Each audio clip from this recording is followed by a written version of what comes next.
Hello, YouTube and YouTube viewers. Hello, welcome, welcome, welcome, welcome. Do I sound okay? Do I look okay? How are things? How are things going?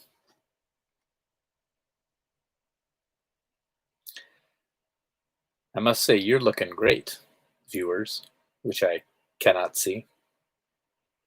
All right. Hey, hey, Rock the 80s. Hey, Jason. Welcome, welcome.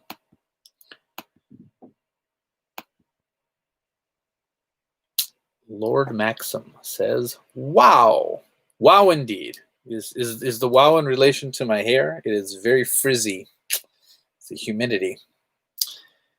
Thanks, video game man. Thank you.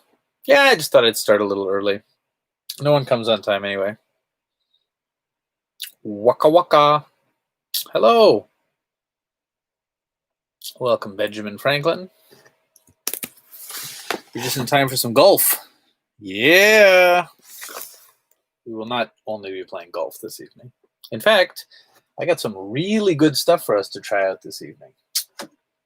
I got some Castlevania 3 action, and people said they wanted something kind of rare, kind of unusual. So I've got two brand new Famicom games that were produced in the last couple of years, and we'll try those.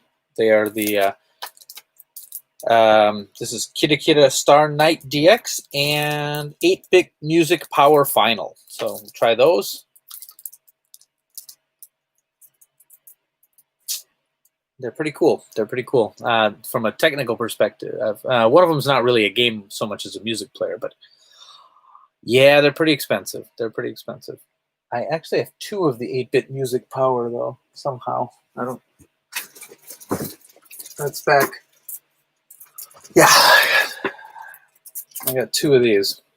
So I'll probably sell one of those at some point. Ugh. Anyway. Yeah, one is the soundtrack. Yep, and one is a Grab the Stars game. That is exactly correct. But they both are pretty amazing from a technical perspective. I hate the artwork for those. I don't... Kidda Kidda Star Knight, I don't... it's got kind of that kind of lowly...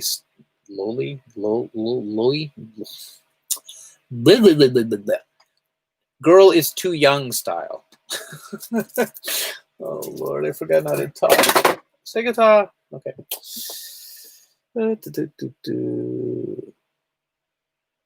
Yes, exactly. With the amazing music.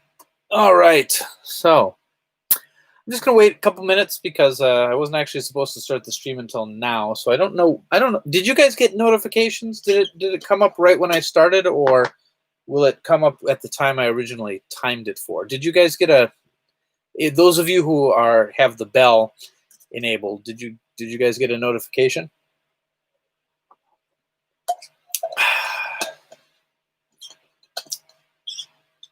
Oh, I just got a notice? Okay. It came up, then it started for me. Okay. Well, maybe this is how many people will be here then. Yeah, I did not advertise it very far in advance because I wasn't sure I was going to stream tonight. Kind of tired. Long week of work. But then I'm like, wait, I love this. So I did it anyway. I didn't get a notice, but for some reason I don't normally. That's weird. Did you? I did because I bell. Thank you for belling. I'm going to turn on it is getting hot. I'm going to turn on this air conditioner, but this room is tiny, and it's got a full-sized air conditioner because it was like an old one, like kind of left over, but it'll get cold really quick. All right. The belled, but still no notice. I'm glad to see that everyone's struggling with English this evening. Oh, here we go. There. All right. Let's see who's all here. We got people. I want to make a Bella End joke. Go ahead. All right. Peter B. Welcome, Peter B. Haha, no English good. Yes, that is correct. But that's okay. That's okay. We are all friends here. Hard. English is very much so. Thank you, Mecha Dragon X. So we're gonna play some games tonight.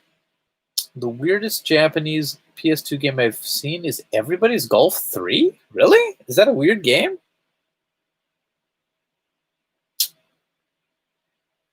All right. Oh, I want to show you something cool. I think I've already played Devil World on stream before, but I got a really cool copy of it. I love it when look at this. Look at this case. Someone these they look like, hold on, let me take this tag off. These look like, I don't know, like cassette, like audio cassette cases, but much thicker. Look at this. And what they did was they actually took the paper box that the game originally came in. See this? They cut it out from the original Famicom box and they just stuck it in this thing right here. And it's like a cassette case. Very, very interesting. Yeah. Yeah, it looks like a big cassette tape. It's very interesting. Happy birthday, Route 66 girl from last week. No, I don't. That was a risky stream last week. That was a really risky stream. Hey Vonk. Well, close. It's amazing how fast you get sick of golf when living in Japan. I suppose. Yeah, but yeah, it's a really cool little box. I think they were made. They were definitely made for Famicom cartridges because it actually has embossed family computer right here. But I've seen a couple of these in the past. But I thought that was really neat how they put the card. I guess if you don't have one of those labels in, it still would look nice. You know, you can maybe the other way. Yeah. I'm gonna get a bunch of these. I really do. So, I mean, I already had a copy of Devil World, but I just thought that was so interesting. I picked that up at Famicom Dojo recently because it's open again. It's open again. Hands over TV stream. Nope.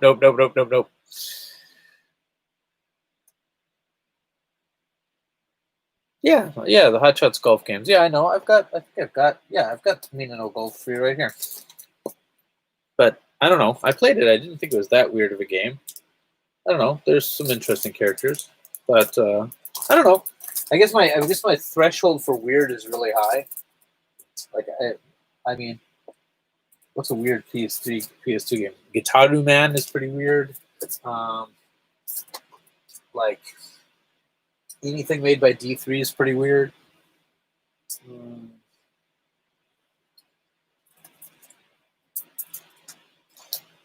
This is an erotic aerobics game. That's kind of weird.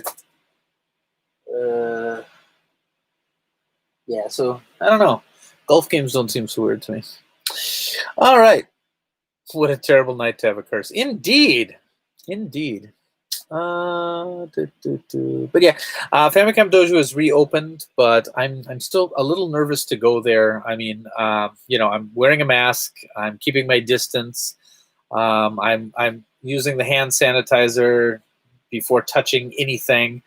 But still, I feel nervous going there. But at the same time, if no one goes to Famicom Dojo, they don't make any money. So it's kind of lesser of two evils. So I'm going with extreme caution. But yeah, it's weird. It's weird. Okay, let's see what windows I got open. I should close some stuff. Okay.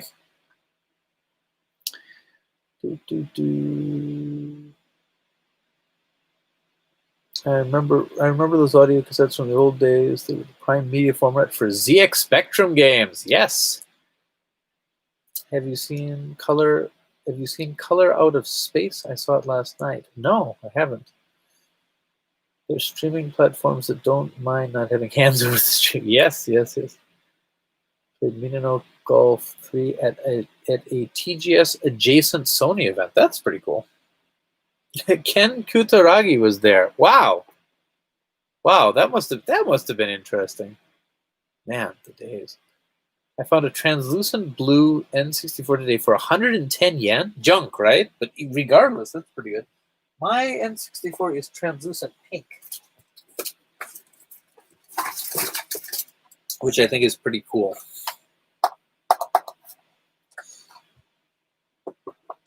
Did I ever do an N64 stream? Gosh. It's immaculate. Wow. Yeah, you never know when you're going to find a really good deal on something. Let's see. We need to send you there with so many hundreds of dollars to buy stuff. Gosh, I haven't been to Tokyo Game Show since 2011. I don't remember. Cheese, was that the last year you were there too?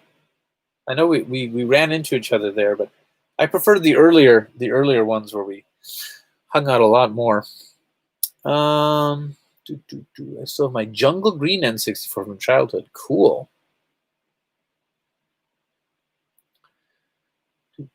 All right, let's play something.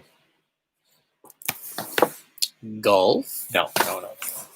Here, let me tell you what I got. Let's see what I got. I've been to TGS lots. Yeah. Well, you're a little closer, I guess.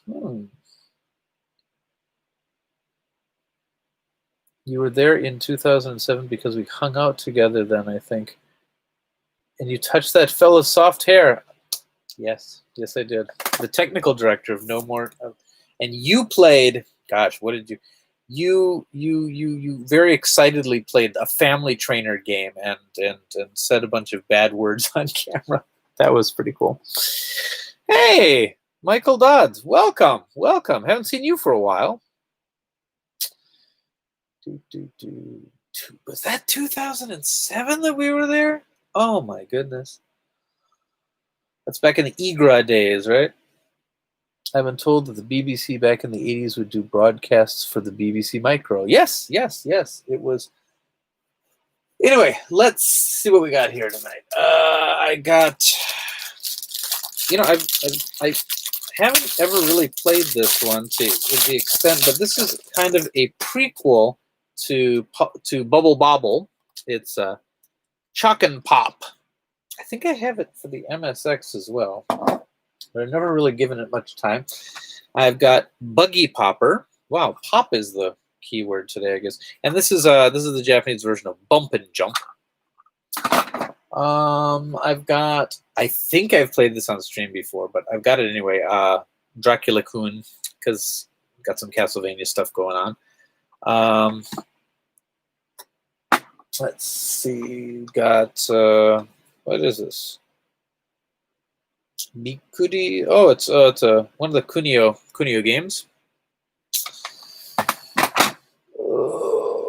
I've got Castlevania 3. I've had requests to play this one, and always I get requests to play this one, but I always sell the copy that I currently have before I can stream.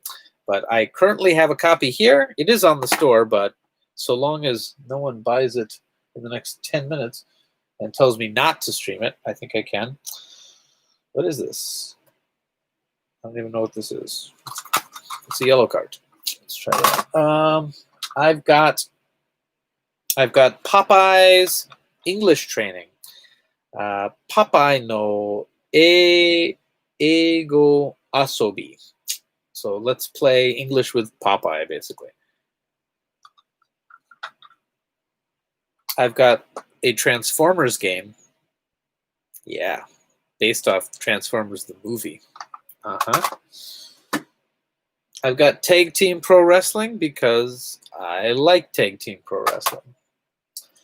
And I've got those two newer release games.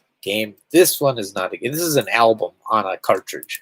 And this is a game. I mean, they're very interesting. Is that Convoy no Nazo? It is. It is. I also have Transformers the Headmasters here on disk system, but I'm not hooking up the disk system tonight.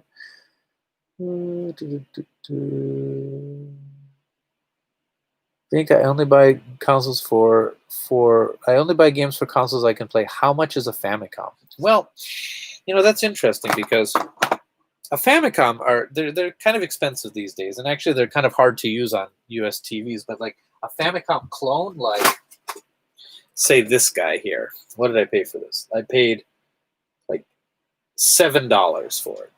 So I mean, they're not great, but that's a good way to start and see if you want to get into Famicom collecting. They're cheap. But an actual Famicom have really gone up in price lately because a lot of people are feeling very nostalgic for it. Yep, Kira Star Knights, that's right.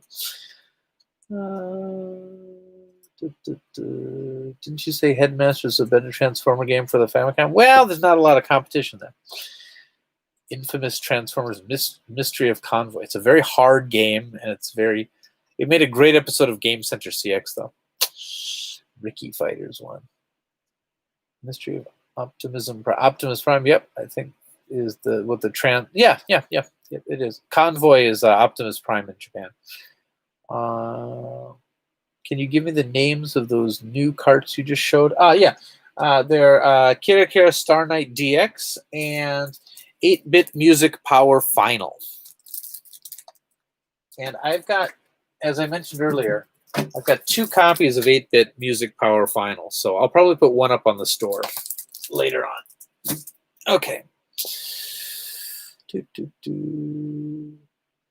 have the feeling the Famicom consoles have come down in price? Really? That I don't know. That's not what I've seen around here. I used to be able to get them for $20 easy, and now I'm seeing. I mean, maybe it's just my area, but I thought they've been going up in price, and definitely online they have. Definitely online they have. Did I pre-order Astro Ninja Man? No. I haven't been buying many of the new cartridges lately. I don't know. They're I should. I always seem I bought a couple of the they're way up there. I won't do it right now, but I bought a couple of the new Super Famicom games. That one fighter that turned out to be fairly disappointing.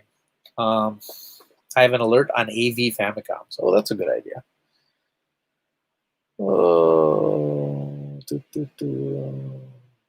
I think I heard about 8-Bit Music Power Final when it came out. I remember being fascinated by it since I recently got it. Well, we can start with that. Shall we? Let's put that in. Which one is the?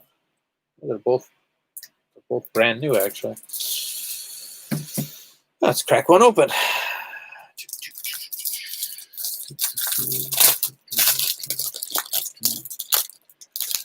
Astro Ninja Man was something absurd like yeah. All right. Oh my goodness, I just love that. So basically, we've got an album on here. We've got a number of different artists: Boone Haley, Hige Driver, Ippo, Junya Nakano, Manami Matsumae, Motoaki Furukawa, Naruto, and Norio Nakagata. Oh, and Sexy Synthesizer, Stisner, I don't know how to pronounce that, Tappy. Well, there's a bunch of stuff. And it's basically an album. And this is the second 8-bit music power cartridge. Third? I don't remember. Anyway, let's put it in. Gotta open these carefully. Paper boxes and all. Just a moment. Don't want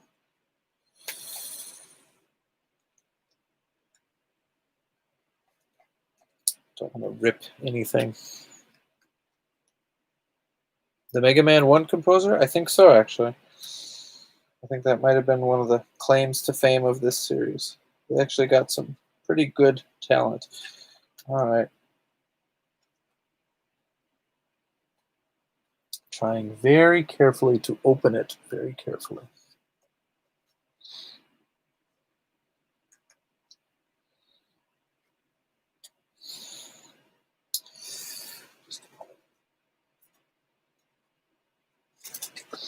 Mm-hmm.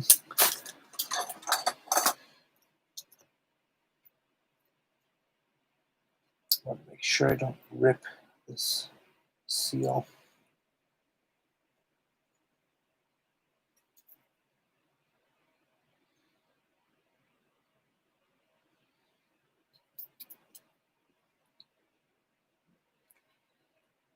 There we go.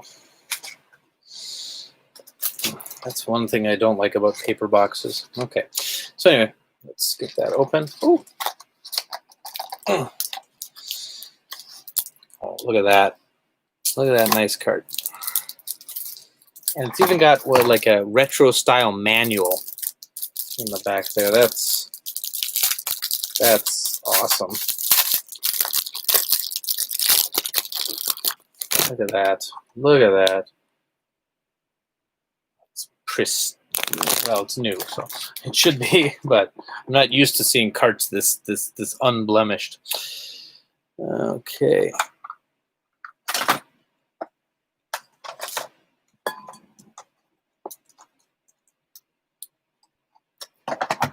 You got a signed Rockman 1 cartridge? You're living the life, Cheese. You are living the life.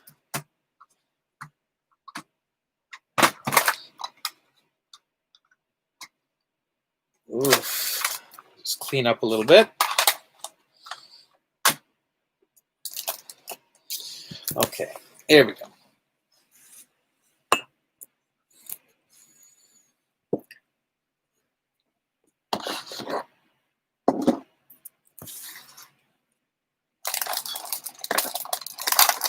Let's give this a try.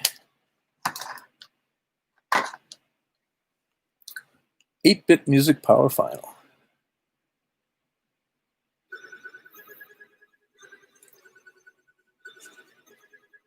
So yeah, it is an album.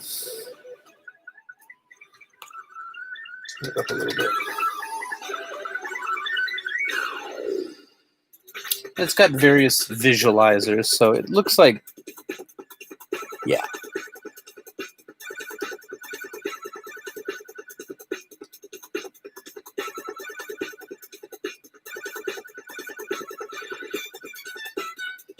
It's nice music too. Let's try a couple things.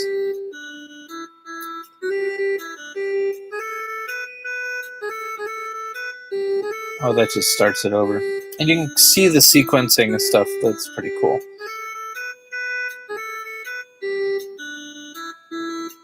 Oh, it seems to be a bit of a game as well. I am definitely doing something here. You can see my buttons registering there. I wonder what I am doing.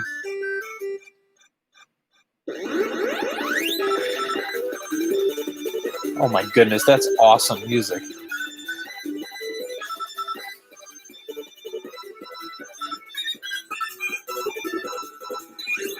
No, it's not a modded Famicom cartridge. It's a brand new cartridge put out. Hold on. Let's see if I can show you this.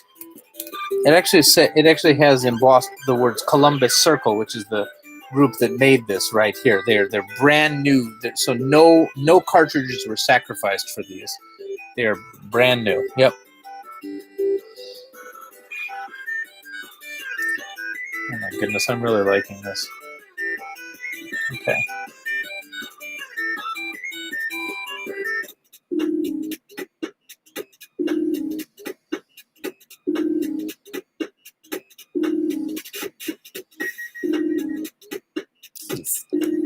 Very cool.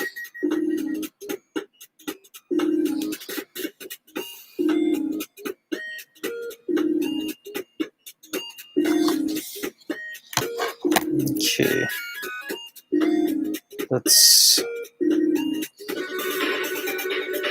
Okay, this is the one by Manami Matsumae.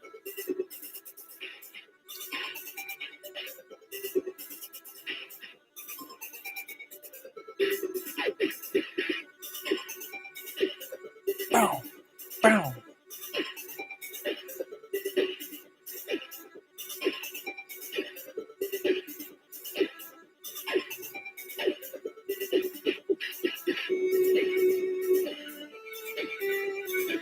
Okay, this is really cool.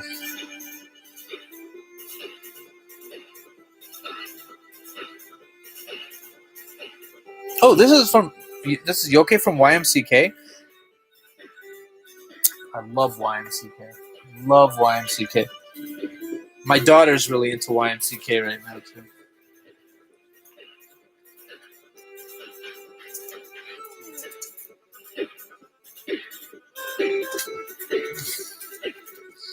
Ugh.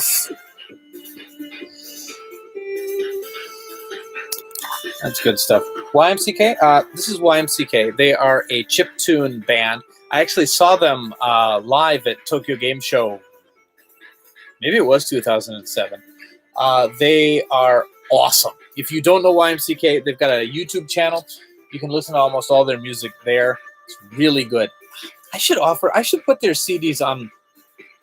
Like, some of their older CDs are not that expensive. I could probably put some on the store. YMCK is awesome. My daughter's a huge fan right now too, which I did not expect. I was just listening to it and she's like, "What is this?" And I'm like, "It's chip tunes. It's just kind of, you know." And she's like, "It sounds really cool." And I'm like, "Yeah, sure, I could." So I put some on her music player, and now she's much more into them than I am. But yeah, very cool. Their music videos are also done in kind of a like a 8-bit, 16-bit kind of style. Very cool. Yeah, YMCK. Definitely recommend them if you haven't.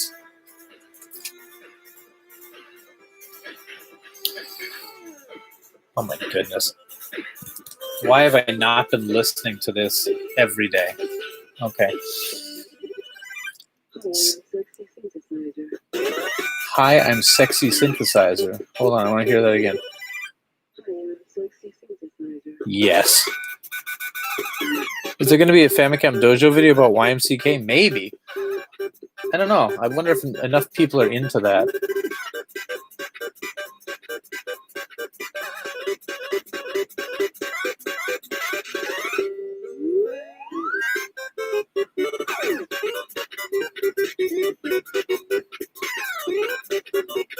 It's pretty cool.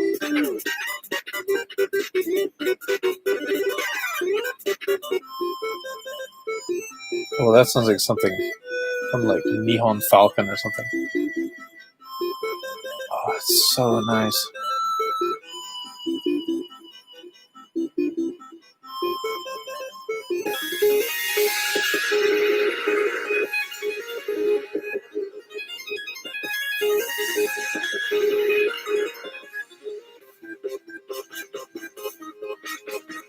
Done some cool things with the visuals as well.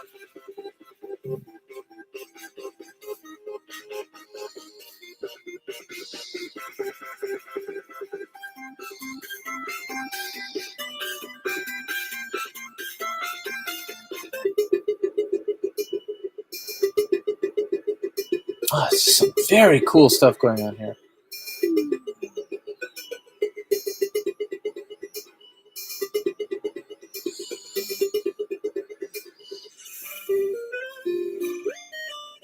There's a lot of variety in the songs, too. Oh, yeah.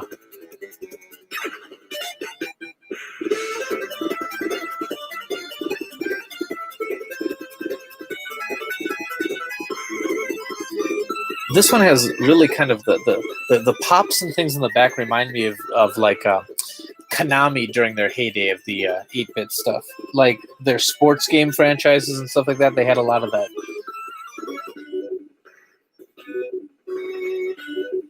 Oh, look at, I like the parallax. That's really nice.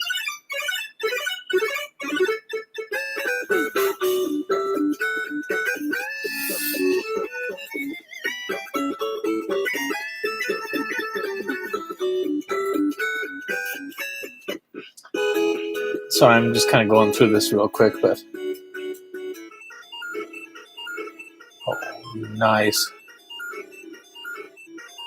Sounds like a final boss music.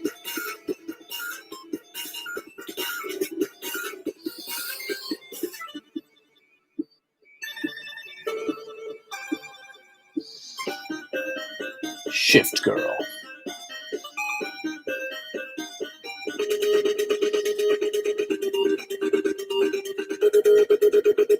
I'm not gonna put this on for too long, but man, this is. I didn't really dive into this one when I got it, so yeah. Okay. Anyway, that is 8-Bit Music Power Final, which I like. How to delicately put it back in its box.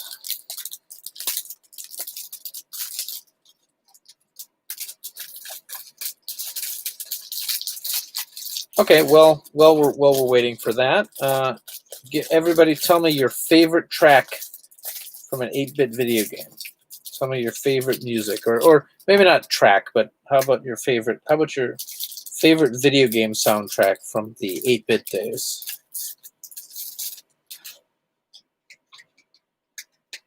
Oof.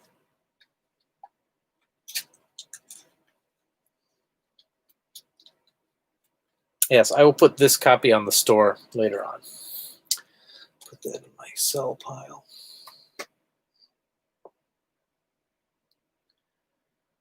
Zelda? Castlevania 3? Okay, we're doing that one tonight. Good.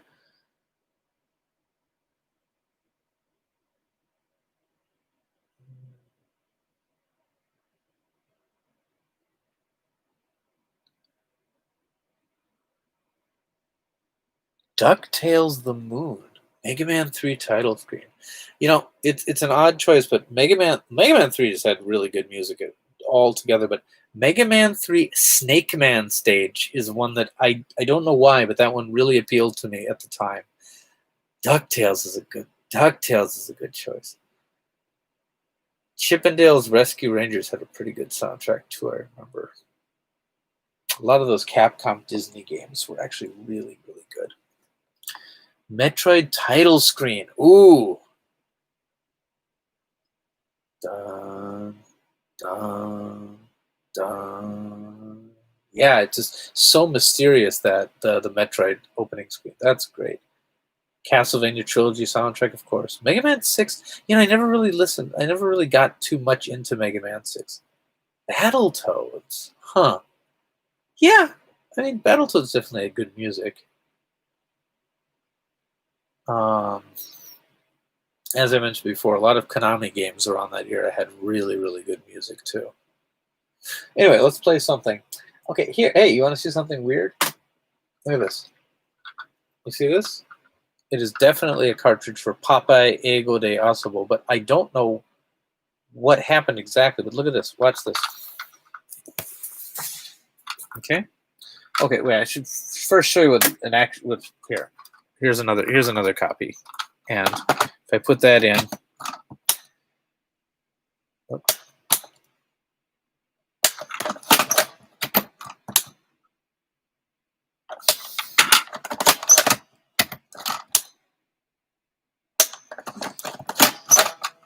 Maybe I should clean this.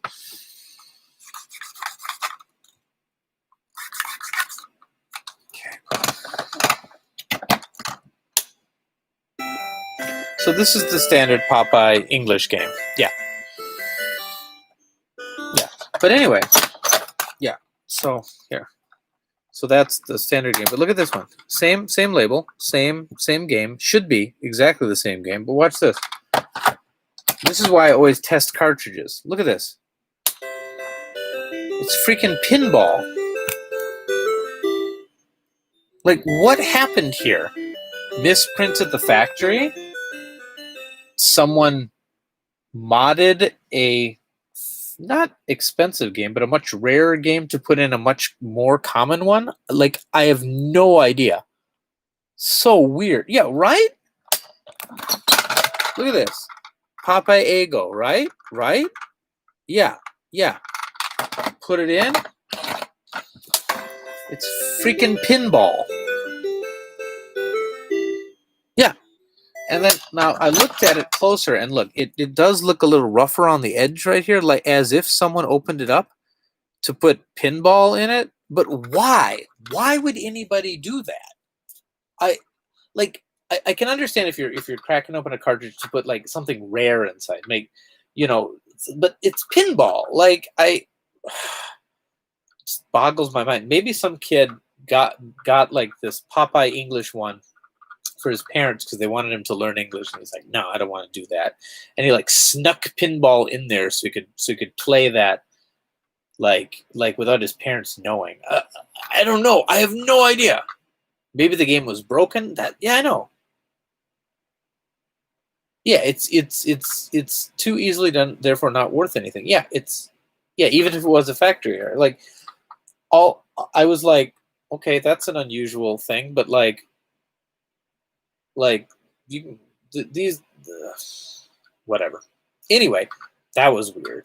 But again, that's why it's always good to test your carts before you put them up in your store. Mm-hmm. That would have led to a complaint letter. Oof. All right. Anyway, you want to see the Popeye English? Let's do it.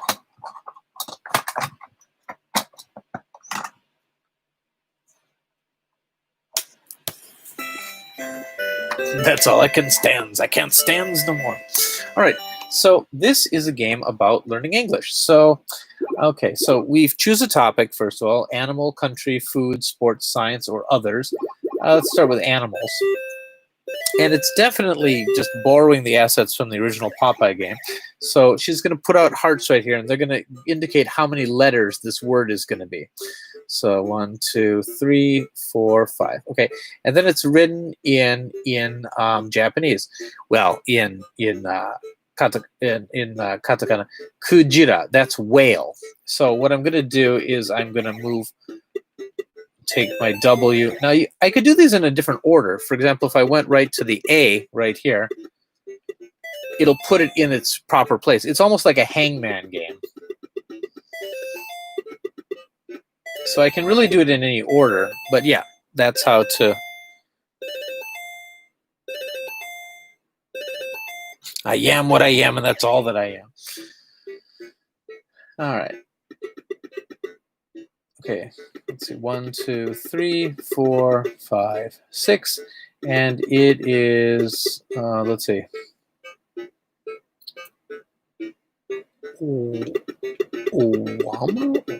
I don't know what that is.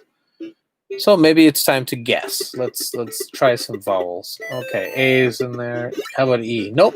Now you see there I got 1 penalty right there. And I think I have 10 chances? I'm not sure. Let's see. Oh, it's almost. Is that an owl? No. Oh, it's a parrot. It's a parrot. Okay. I'm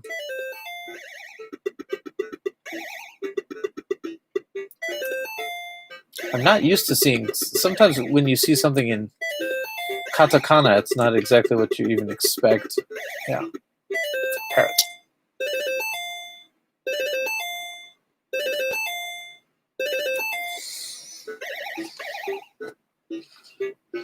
Okay. So 1, 2, 3, 4. Okay. Let's see. Kuma. Okay. Let's all practice our Japanese here. Those who live in Japanese, you don't get to pick. But what do you think Kuma is, guys? Give me a letter. Kuma.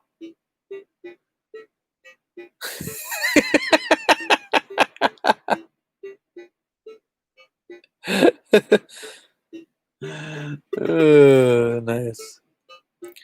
Boku wa. Okay, B. All right.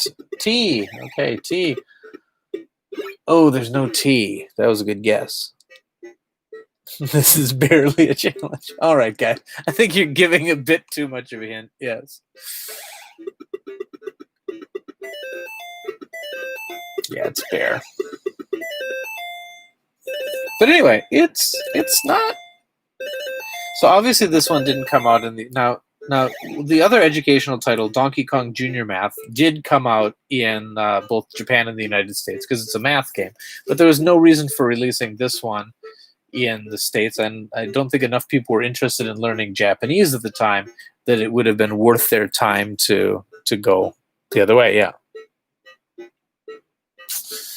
All right.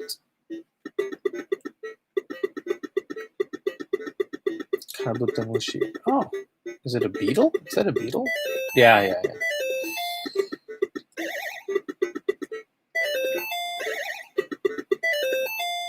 Like, I don't really know how educational this thing was in general, because, I mean, they're not really giving any particular hints, so you kind of already have to know the answer. I suppose it would be good for reviewing. Yeah. But, like, I'm not really sure. I wonder if the original manual came with a word list. I don't know. Zol. Okay? All right, guys, what do you think Zol is? And no pronunciation either. Exactly. So, guys, what do you think Zo is? Give me a letter. Give me a guess. No cheating, those who live in Japan. Zo. Nani kore? Yeah, what is it? All right. Yeah, that's right. It's an elephant. But again, that would have been a hard word for spelling for a Japanese kid, because it's not phonetically,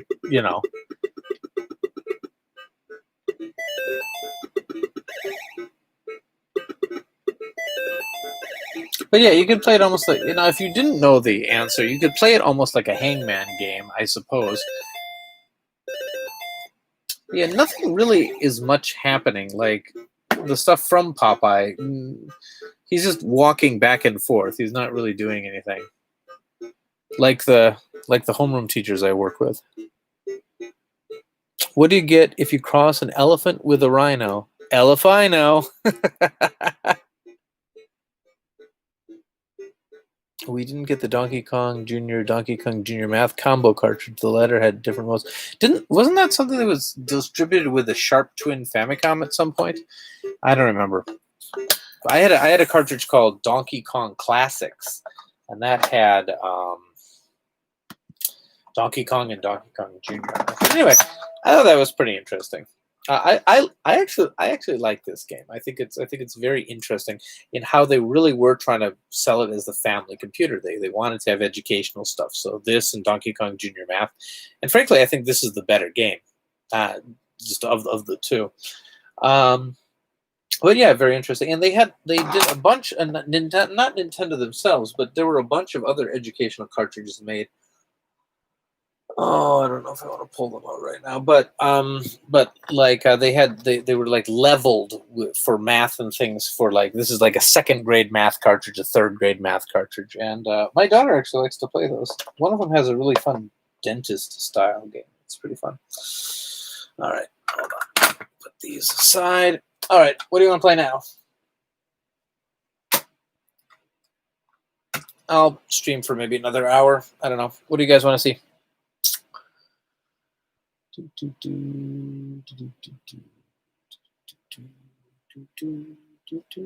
Hey, Rick and Ren. Welcome. What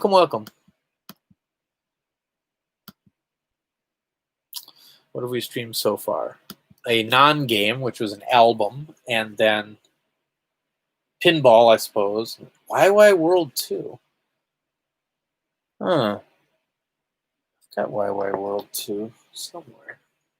Ooh. It's not, I don't think it's handy. I don't think I can get to it really easily. Maybe. Hold on. It's one of my box cartridges.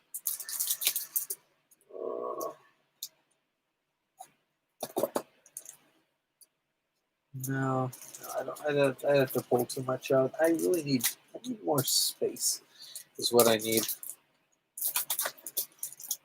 Just sell more. I just sell all my video games. Then I'll have space for my video games.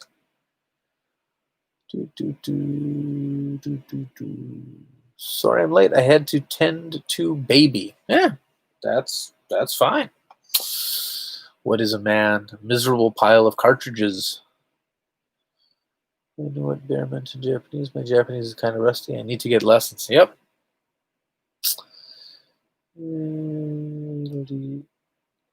I should have continued studying Japanese now that school's over. Might as well. How much do Famicoms go for nowadays?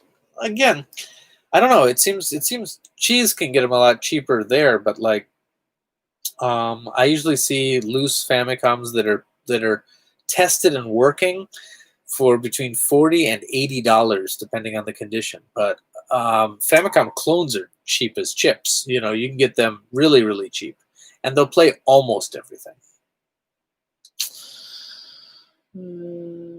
Are you good at King Kong 2 on Famicom? No, I'll enjoy it, but I'm not very good at it. I'm trying to think of some offbeat stuff. Anyway, let's try something.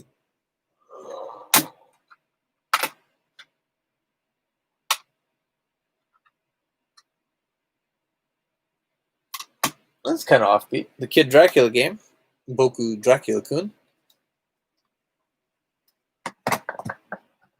I wonder if the cost of chips has dipped. Oof. Is that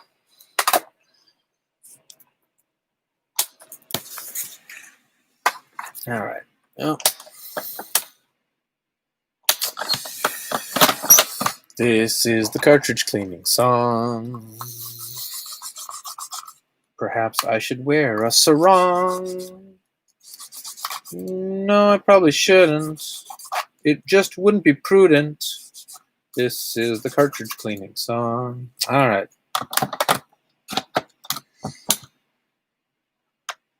There we go.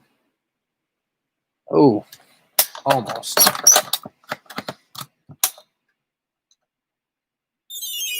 There we go. A very interesting game, and a game I am very not good at.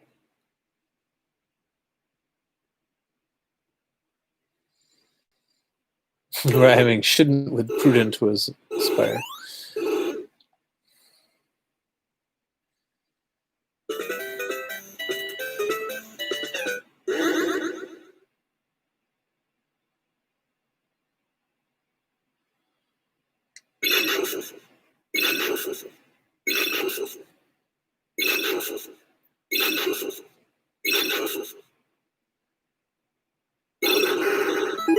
You missed a fine rhyme, son. A damn fine rhyme.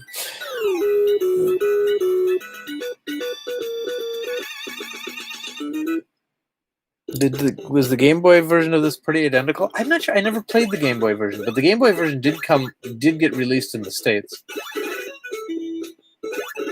Very the art style here is very like Arare-chan or something, you know, with the monsters.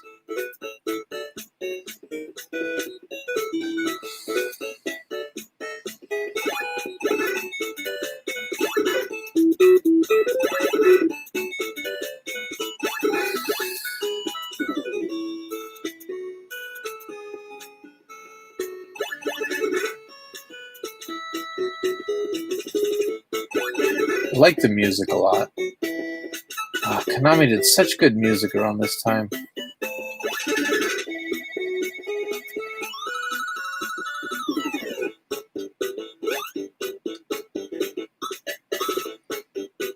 Oh. So it's Chibi Castlevania. Need more wall chicken. Graphics are nice. Music's fantastic. Didn't this get included in that Castlevania collection that was released on like Switch and PS4 and stuff? Oh, ouch. Yeah, I thought so.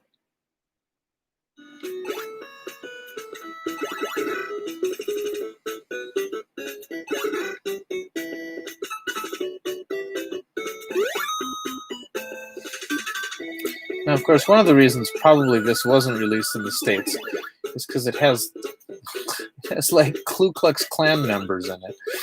I mean, maybe they're supposed to be ghosts, but I don't think so.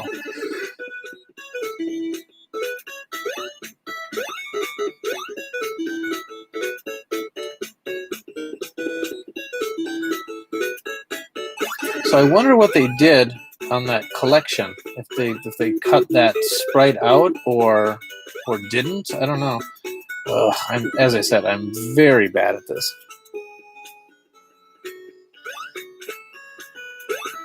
Oh, why am I so terrible at video games? I should really be better. No. No, no, no, no, no, no, no. Hold on, is there another way to get up there? There we go. Ah, the secret is to not be bad.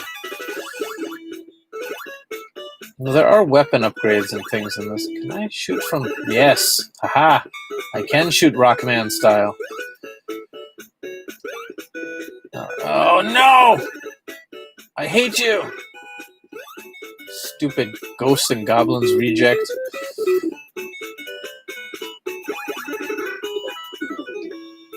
Oh, I hurted myself. Do you sell that collection on your store? No, it never was released physically. It was just a digital download, which is why I haven't bought it. Because I'm crazy that way. Ugh. This might be a while, folks.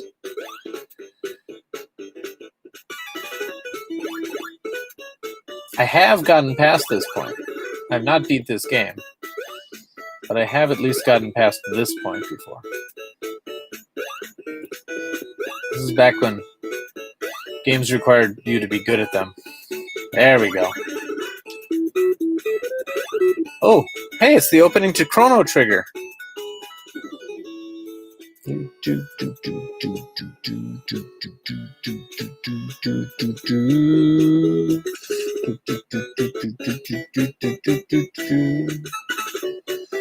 Oh no. Alright. Oh, yeah, this isn't gonna happen. One has to be good at this.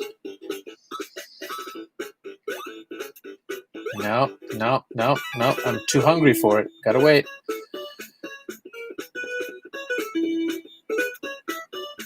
There we go.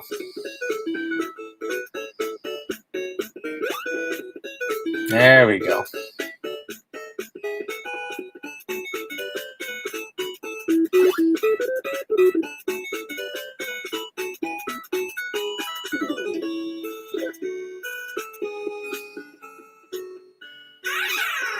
Yeah, they should probably have learned from the first bat not to do that.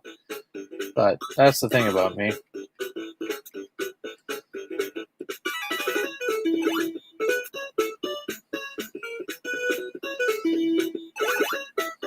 Okay.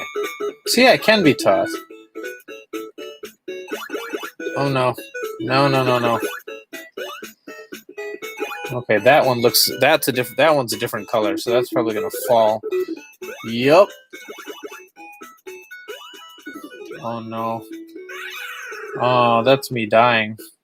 Oh no, all the way back here. You're not gonna see much more of this game, guys. Jumping puzzle's gonna be my downfall. No.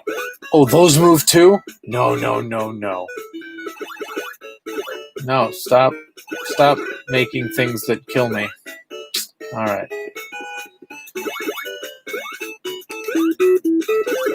There we go.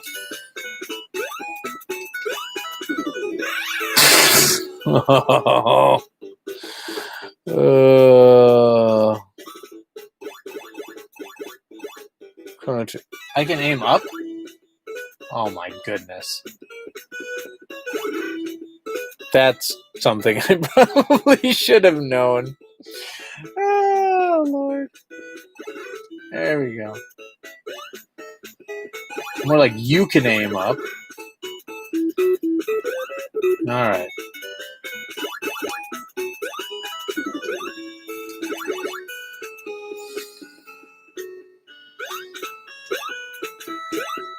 There we go. You won't fool me, Wallheart. Okay. There we go. Okay. Alright. Okay, now come on. Like, is that a ghost or is that a clan member? I mean, I don't know. Either way, I'm gonna shoot it.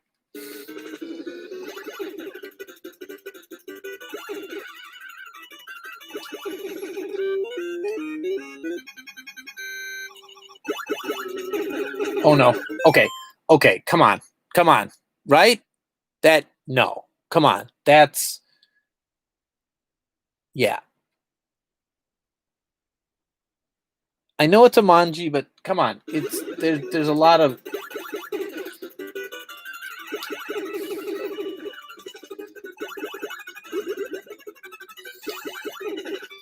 either way, I think I can see why this didn't get released in the United States.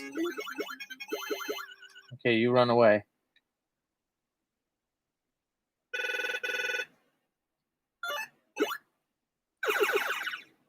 Ooh, power up. All right, now I can play a little game. Okay, choose one of the paths.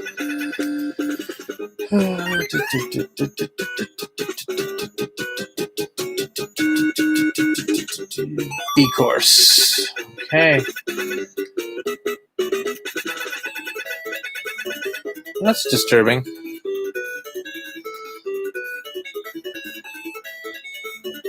And or sexy.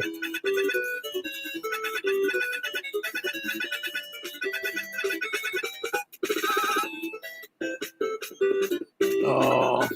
But anyway, game. It's fun. It's fun. I like it. I like it. Is this supposed to be a prequel to the Castlevania series? It's just a spin-off. I don't know.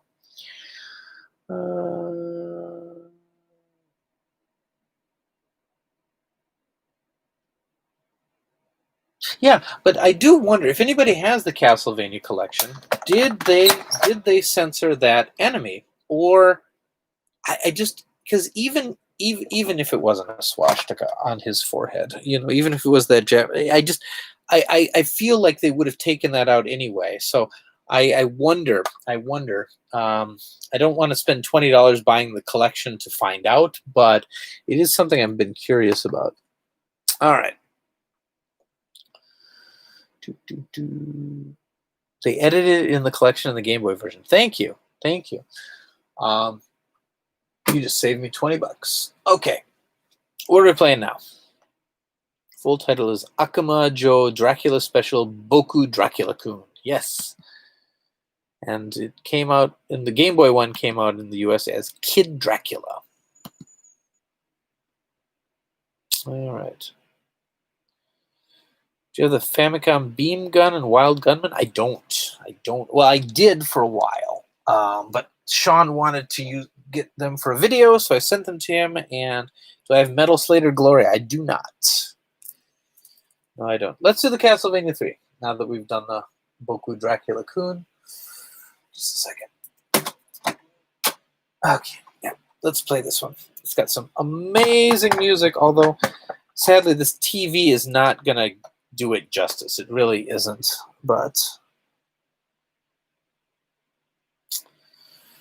Don't play Castlevania, play Parcel Mania. Ooh, no. Metal Storm? No, I don't know. Wait. Metal Storm. Yeah, I think I do have Metal Storm.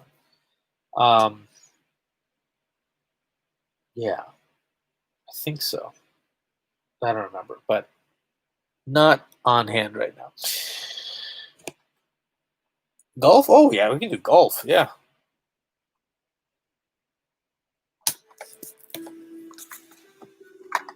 Turn this up a little bit.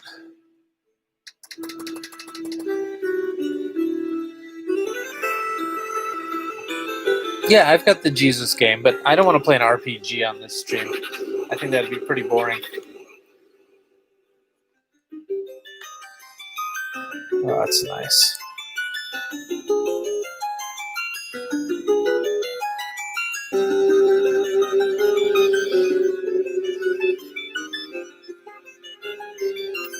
Just gonna listen to this for a bit.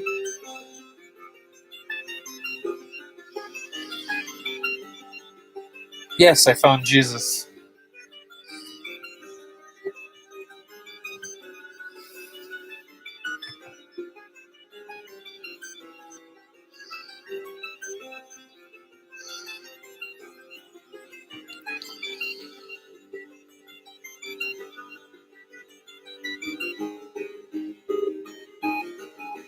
I know this stream audio does not do this music justice. In fact, this television doesn't either. To tell you the honest truth,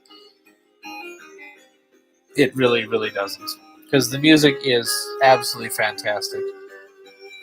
Sounds a lot better on my other TV, but I can't stream from that room.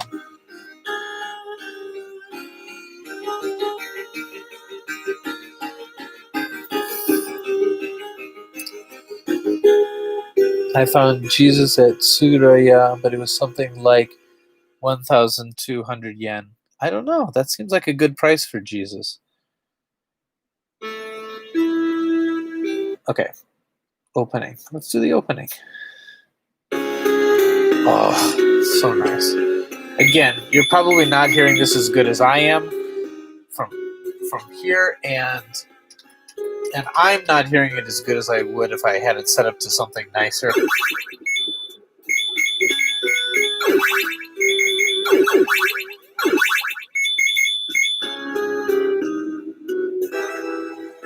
Ah, religious imagery. That was edited out of the US cart.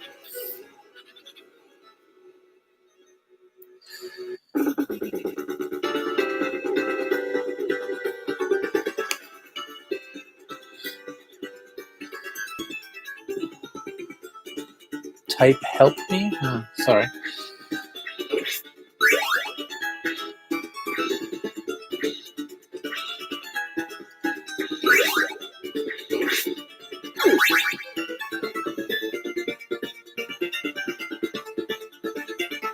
Yeah, even though it's not sounding that good from these speakers, you can just tell the amount of work put into the audio. Just really lovely.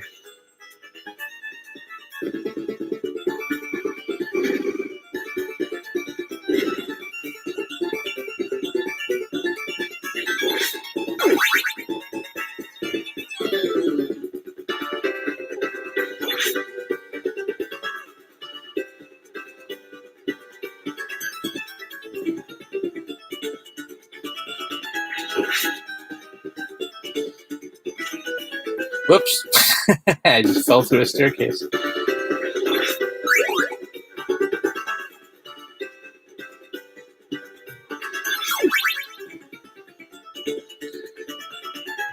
going to read comments for a second. I must complete it someday. You are already dead. Yep. Omae wa mou shinderu. All those channels, yes.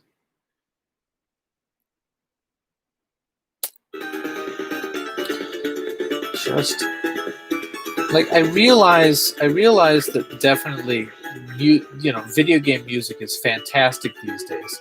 You got all your fully orchestrated soundtracks and everything, but like there's just something about these older soundtracks, and I find them so much more memorable. Like I love modern video game soundtracks, but like I rarely hum them. Do you know what I mean? Like, what's the last really modern game that you've had that you've been like humming the soundtrack to?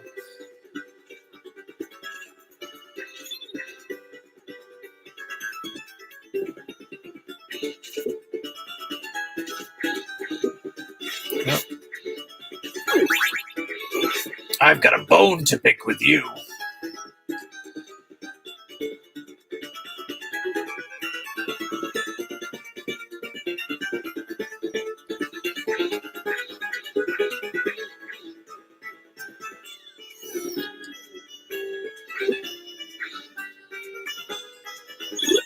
Okay, I recognize those blocks from the other game.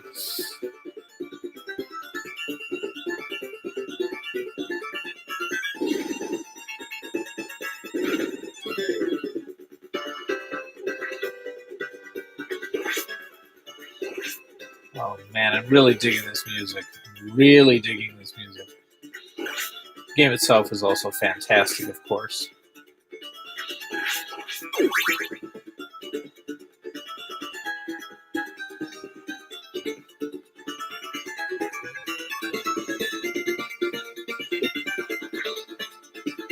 Devil dogs.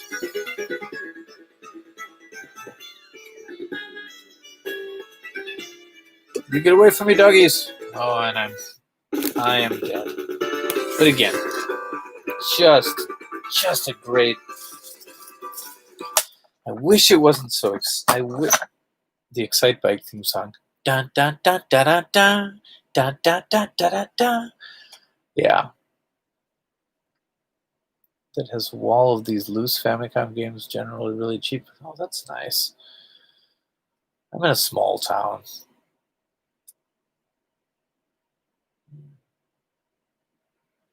Now, Lagrange Point, yes, it's one of the larger cartridges. That soundtrack, when I listen to it, it's hard for me to not think that it's from a 16-bit system. It just is an amazing. I wonder if I have. I sent my copy to Sean because I wanted him to do a video on it because, as I said, I don't have very good audio stuff here.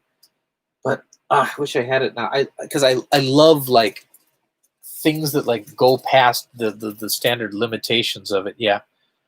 Crystallis. Crystallis First World Map is awesome. Crystallis has a great soundtrack. Oh my goodness. Still haven't played Castlevania 3 because I haven't gone through Simon's Quest yet. Oh. What a terrible night for a disk system. Yeah, I wonder if it will work in the... typing help me gets me extra lives. Oh, I didn't know that. But yeah, what a great soundtrack. What a great soundtrack. Gosh, it's been a night of very nice Famicom music. I should have actually planned a theme like that. I didn't, of course. I didn't hear about Crystallis until I got Switch Online. Really? Such an underrated game. I mean, I don't know. My friend got it for his birthday, and we played it. And I thought it was like the natural evolution of Zelda at the time. Just very, very cool. Nice Metal Slug shirt. Thank you. Yeah, likes me some Metal Slug. What is the next game with great music? Well, now the bar has been set, so I don't know if I have. So anyway, this copy of the Castlevania 3 is on my site right now. Sorry it's so expensive, but these these have really gone up in price because it is it's different from the US release, and people want that, and it's very import friendly, it's very playable. So if you've got a Gimmick or Habarike, those games have amazing soundtracks. No, I don't. But you know what game has an amazing soundtrack that you wouldn't think could... Hold on, let me go get it. You can watch my chair for a while because that's what people come to this stream for.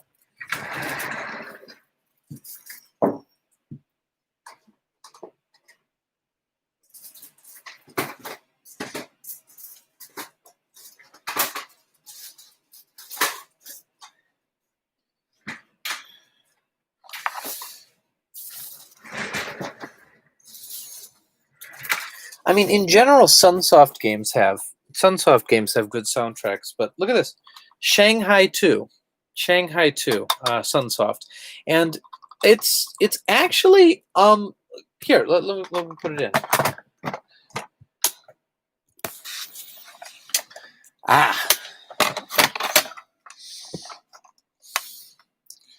This is the cartridge cleaning song. Going to sing the stupid song. I just rhymed song with song. That was probably wrong, but I'm singing the song. That's the third song. All right.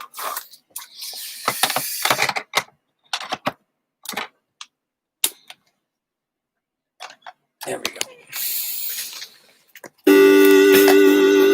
Right?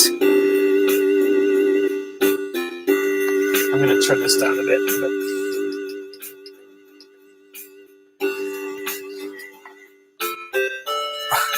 Like, this is way better than you'd think from just a puzzle matching game. Yeah.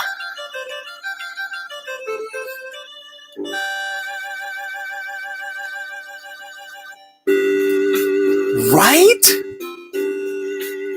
This is a very satisfying soundtrack. What kind of game is this? It's a tile matching game. Hold on, I just need a little bit more of this.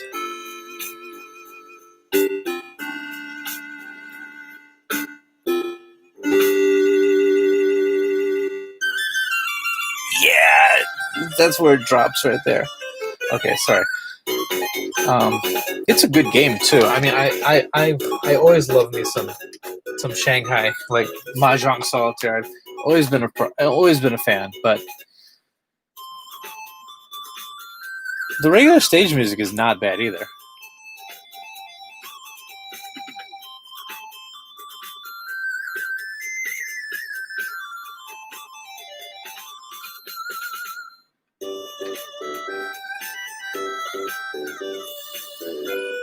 It's just a Mahjong Solitaire game. Very simple. But yeah, it's got great music.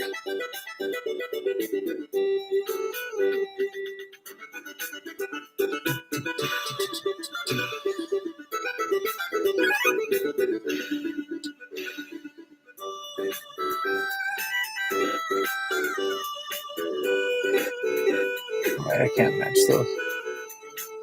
Too many wind tiles.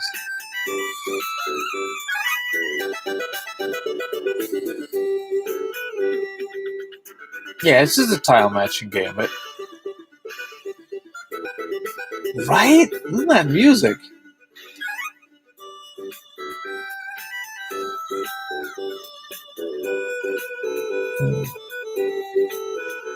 Yeah. Batman soundtrack. Yeah, that was a good one. Sunsoft just games in general had really good music. Just good.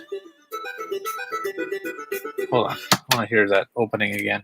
And hold on, I'll find another game with good music while that's going on.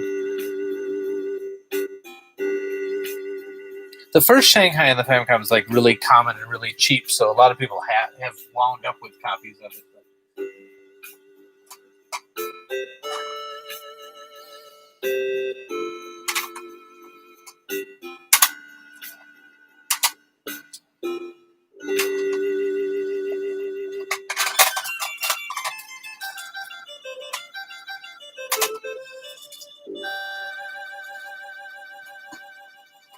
We played Salamander last time.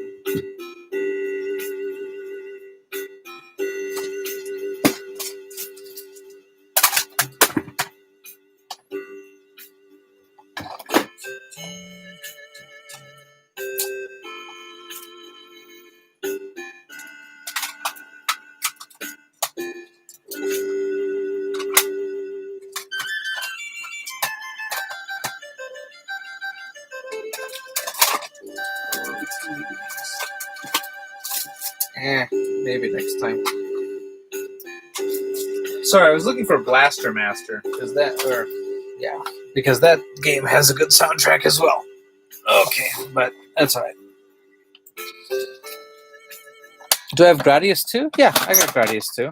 That's a good soundtrack. I was gonna do Splatterhouse Wampaku Graffiti, but I can definitely do Gradius 2. Gradius 2 has a wonderful soundtrack. Here we go. Whoosh.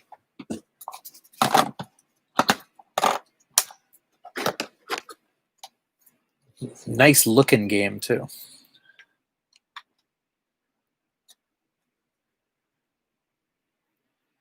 Oh, see you later, Rock the 80s.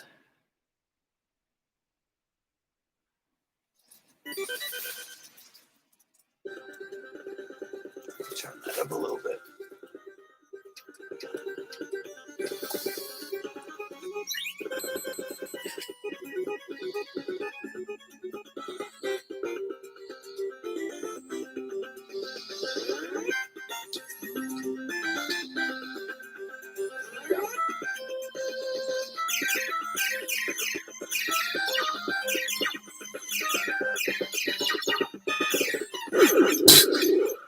Let's pretend we didn't see that.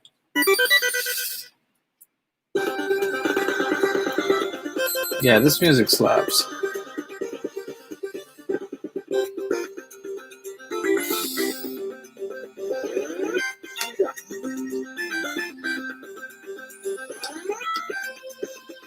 Oh, why am I so bad at video games?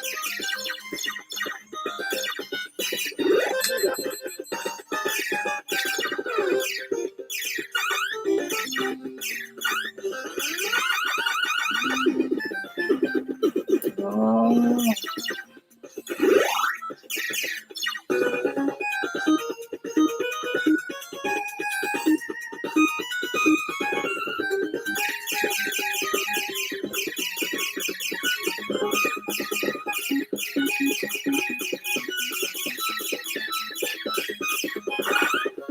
Uh-oh.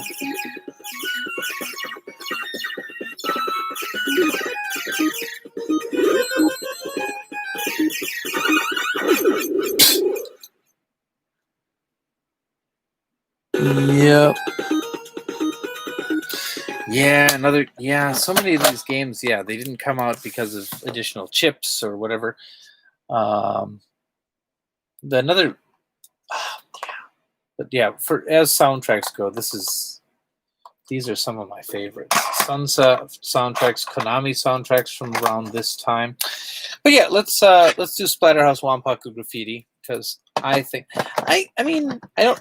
It's not a technical achievement, the soundtrack, but I like it. I like it. And it's got kind of parodies of Michael Jackson stuff and things like that. Yeah, it is a tall cartridge. Turn that down a little bit. I just like.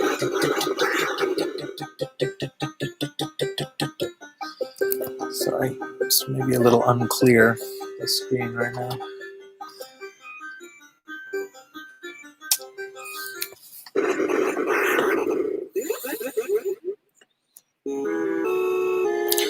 Yes, Wanpaku Graffiti is unfortunately a fairly expensive game. This will be your grave. Yeah, it's all in English, so it's really unfortunate it never came out outside of Japan.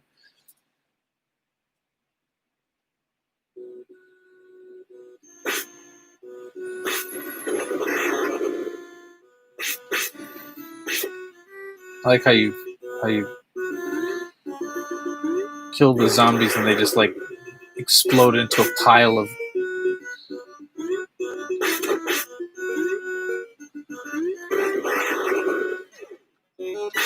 Oh.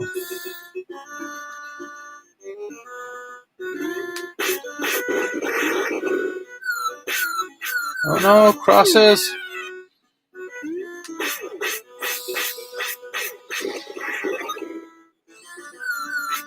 Ah.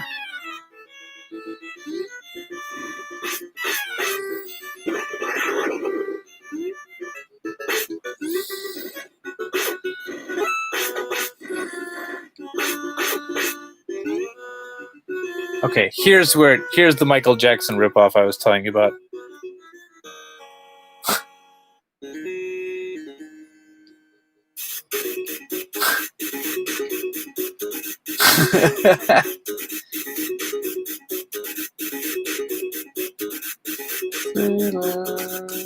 Thriller.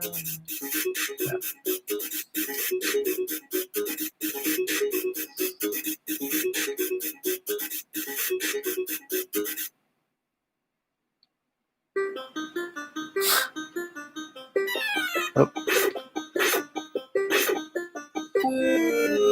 Oh, that guy came out of nowhere. But anyway, Splatterhouse Wampaku Graffiti, great game. Yes, it's another Japanese exclusive. However, loose it goes between. I think I paid $20 for this one, but it's beat up. You know, the label's kind of peeling. Boxed it goes around $80, and loose it's between 20 and 40 depending on the condition. So, great game though. Great game.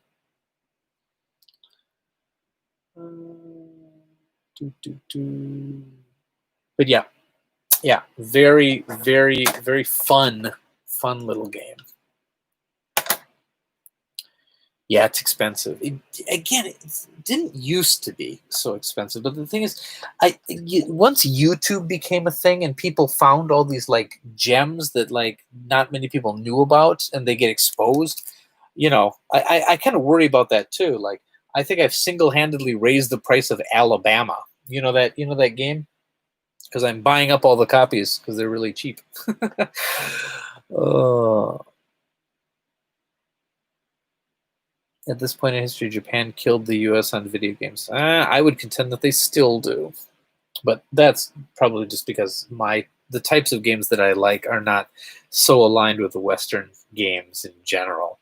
I don't really play like first person shooters at all or sports games that much. So if I did, or open world crime em ups or whatever, if I did play those type of games, yeah, I mean from a graphic perspective and things like that, Western games are quite.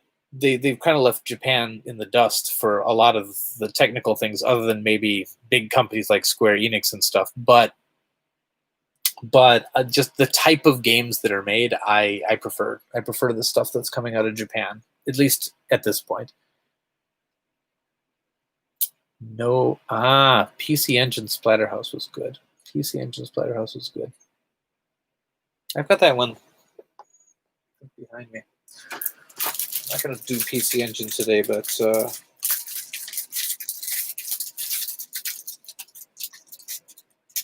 yeah, there's PC Engine Splatterhouse. Splatterhouse series in general is pretty good. Pretty good.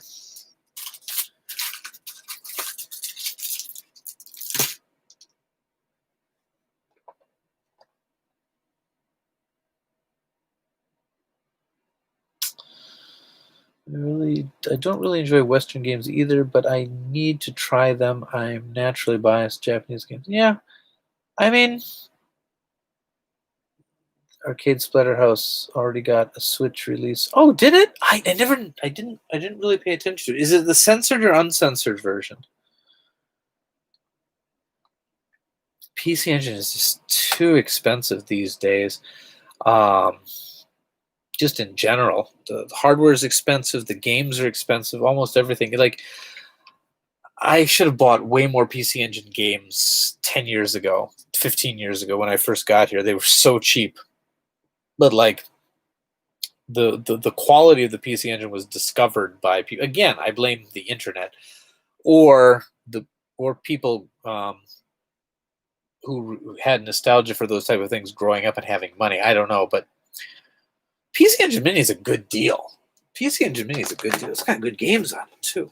It's about $100, which seems high, but let's see, I got mine. And then of course it only has one controller, so if you want another controller, that's like $30 some more. So, but it's got like a lot of the good games on it, like a lot of the really good games on it. So you've got your Rondo of Blood, your Castlevania. You've got Gradius too, that I just played right there with the CD audio. The first Gradius as well. The Super Graphics game, Daimakemura, the Super Ghouls and Ghosts or whatever. It's got crap on it too. I don't know why they put Appare Gate Ball on here. That's not a great game. Snatchers on here, Superstar Parodia. They've got Sapphire on here. Like the games on here, if you would actually buy the games, like you got Rondo of Blood, which is about $200, Sapphire, which is about $400.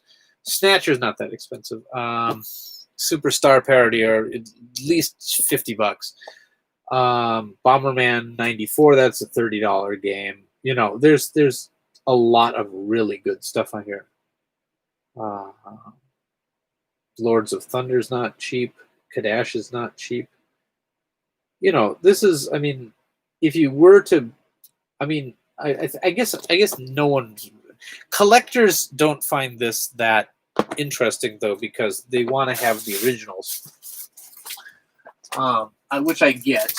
And for people who just want to play the games, most people will just emulate. You know what I mean? So maybe there's not a huge market for it, but I think it's a cute little device. I really, really like it.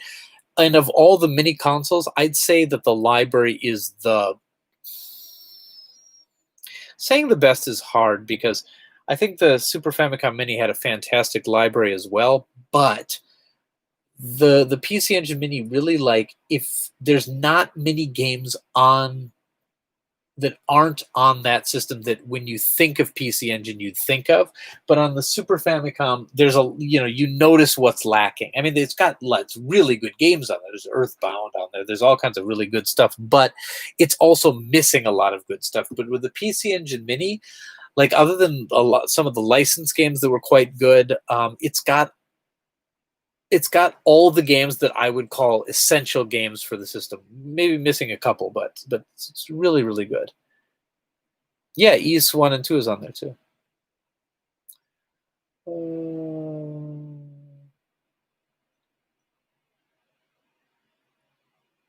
Let's see. Oh, Rondo of Blood is such a nice game. It's got such good music.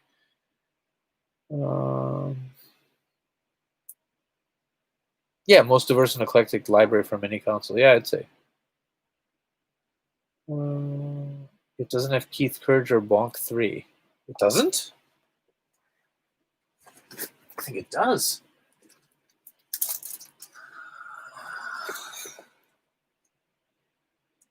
Let's see.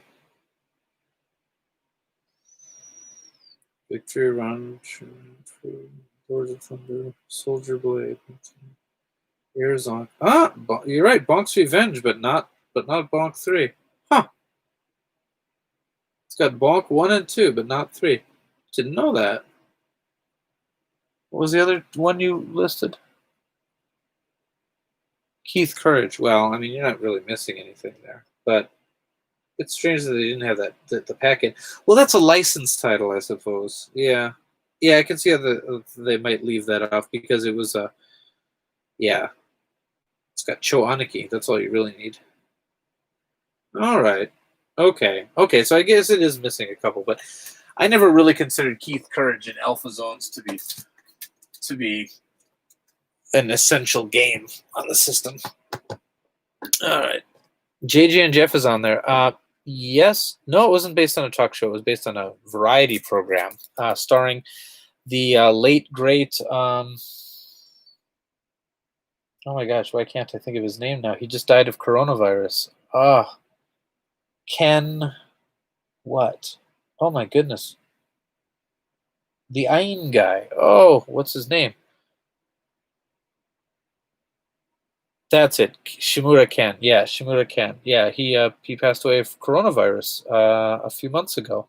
And that's the original game was called Kato-chan and Ken-chan something, and it was renamed to JJ and Jeff for the US release and toned down a lot. No Cosmic Fantasy. I've got Cosmic Fantasy series. Only Cosmic Fantasy 2 came out in the US, translated by Working Designs. I've got a copy in a box up there. I bought it fairly cheap. I bought it brand new for like $30. It was like new old stock from eBay about maybe it was like 10 years ago. I don't know. Bonk 3 is Bonk's Big Adventure. Yeah, that's right. Isn't that an Asmic game? Asmic? A JJ and Jeff? Maybe. I don't know. Sean has the US version, and I used to have the Japanese version.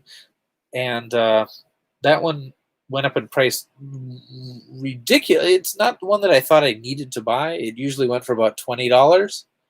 But then after Shimura Ken died, the price shot up. It'll probably go back down again, but yeah. You can still get it new for $80 now. Huh. It's not too bad. Hey, Rockalone9 has subscribed to me on YouTube. Thank you very much. I appreciate the subs. Really, really help me because eventually I would love to have enough subs on here that I could actually be monetized, or I don't know. So it would be awesome. It came back down to 4,000 yen. Okay, which is still more than it used to be, but yeah. Kato and Ken, JJ and Jeff were Hudson. Okay, Hudson. Yeah, and the JJ and Jeff is highly censored. I think they took out a great deal of peeing. Anyway, what time is it? Oh my goodness. Let's see. Anything else you guys want to see? Trying to think of other games that I have that have really good music.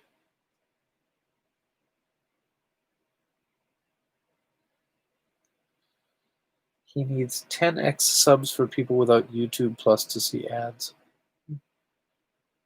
Something weird. Ninja Gaiden? Sure.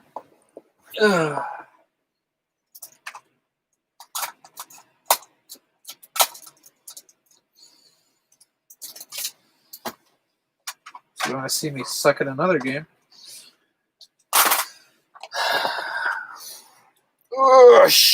So here's the Japanese version. I like the cover art. I think it's pretty cool.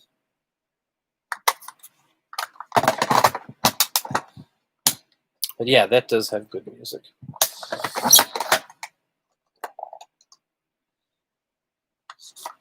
Cartridge cleaning, it's demeaning.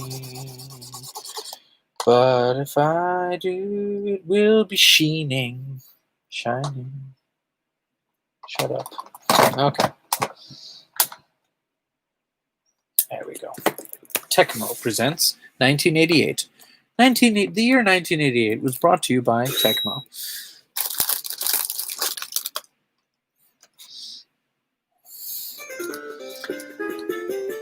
Oh, yeah. Yeah, now I'm remembering the music. You're right. This has very good music.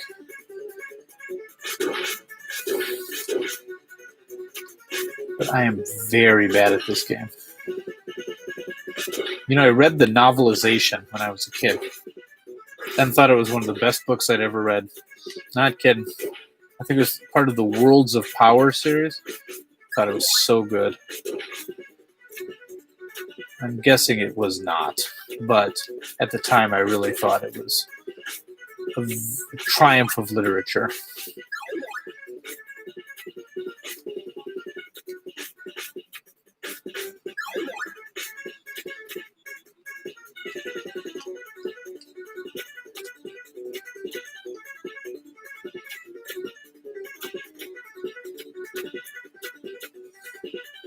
Never really mastered wall jumping.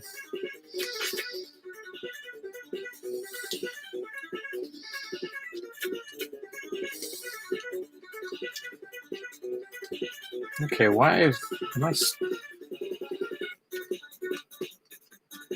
Did I just crash? What the heck? Why can I not... Okay, there we go. That's weird. I got, like, stuck on the wall.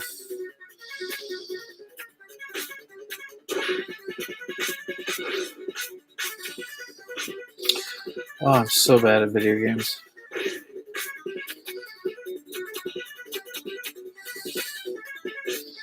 But I think one can appreciate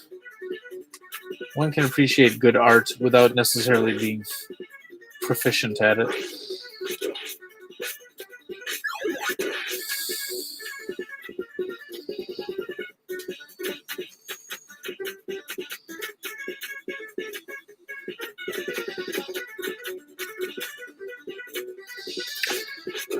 You see, the main thing is I'm bad at games that involve jumping, or shooting, or climbing, or battling, or reading.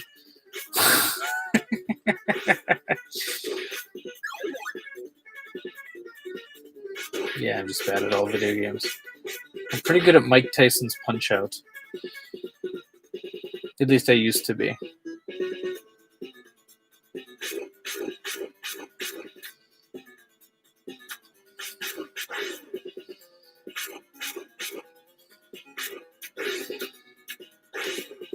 Oh yeah, you're supposed to kind of hide up on the wall.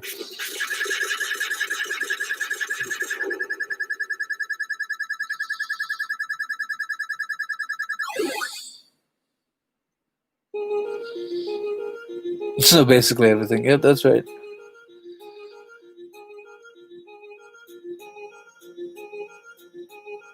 It's one of my favorite stories in video games. Yeah, and I mean, this is actually one of the first like Famicom cartridges that actually made like extensive use of cutscenes. You know, that was mainly something that was reserved for, you know, computer games at the time, because you know, a lot of people had to conserve space on the cartridges, so they didn't want to waste time doing things like cutscenes and stuff. But yeah, for an action game of the time, yeah, it was pretty substantive story. This came out around the same time as Go 13. That was another game that, whereas the story might seem a little simple, was pretty incredible for the time.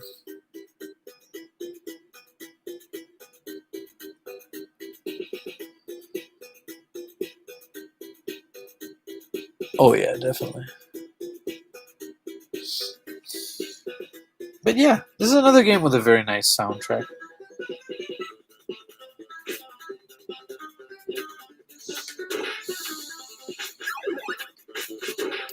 I don't know if I've ever even beat this level.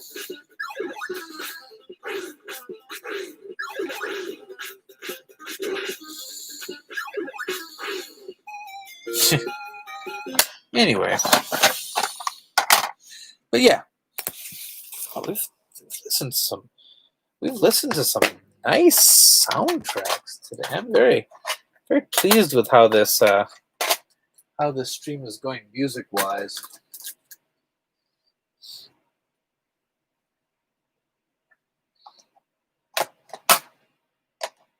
Alright, what do I want to do now? Gotta make sure I put these cartridges back. Okay. Is Colin still here?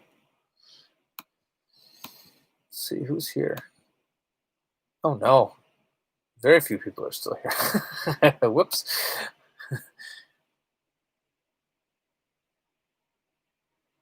Kira Star Knights? Yeah, let's do Kira Star Knights. That's fine.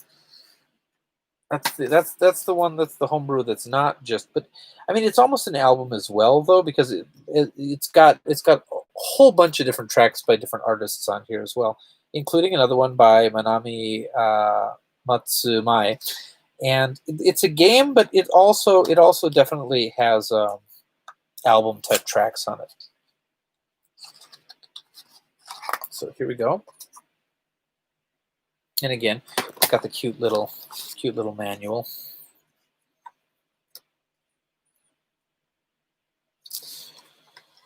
This is also another game that I think is a nice technical achievement.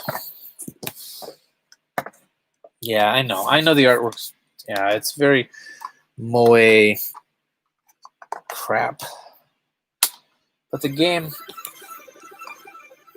I like the music a lot. And the game itself is kind of fun. Oh, I hate this. It's amazing how many frames of animation are in that dance, like from a technical thing, but like I just don't like I don't like I don't like that aesthetic.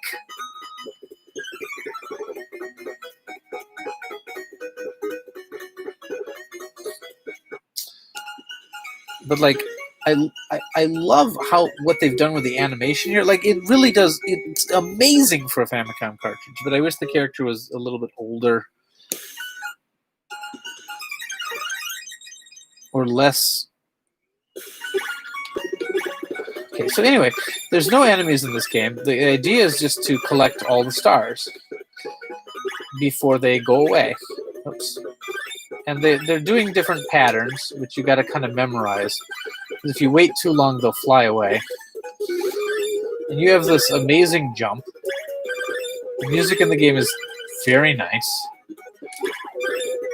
And like once you're actually in the game itself, the character it just looks like a standard 8-bit character.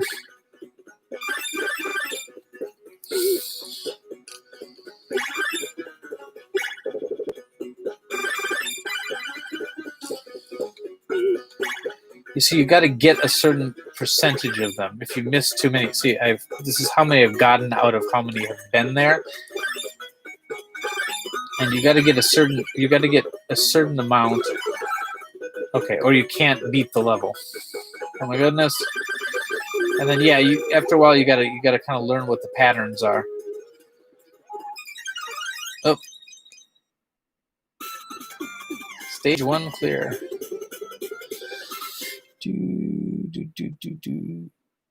I've never seen anything quite like this. Is this a whole genre? I mean, these are all. I think these are all programmed by the same person, and there's definitely a lot of music collaboration in here. Uh,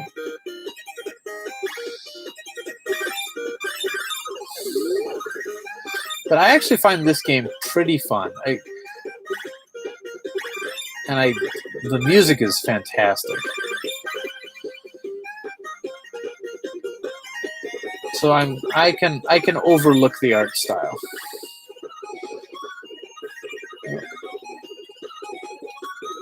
Yeah, you got to kind of learn what the patterns are. Oof. I don't know if I'm going to beat this level. I showed this to Hiro, and he was really impressed that they were making new Famicom cartridges. How do I even get that high? I can't even get that high. How do I?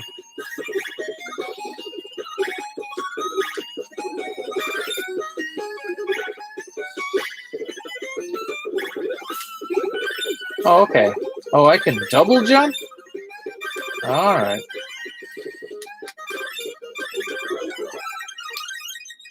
Yay. Again, don't like that.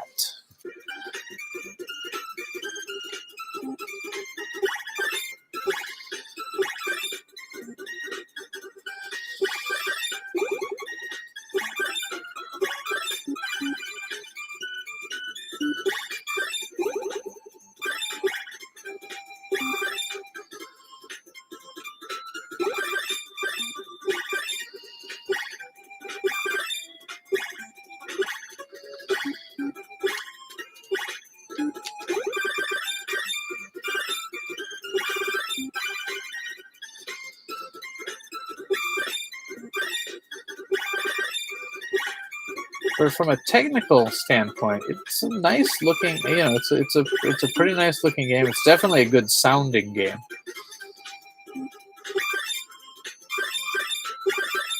There's a music player mode as well that I'll show you in just a moment.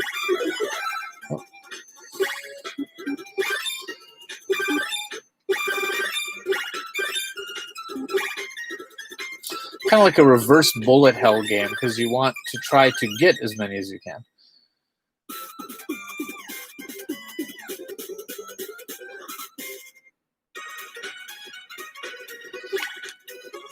Anyway, yeah.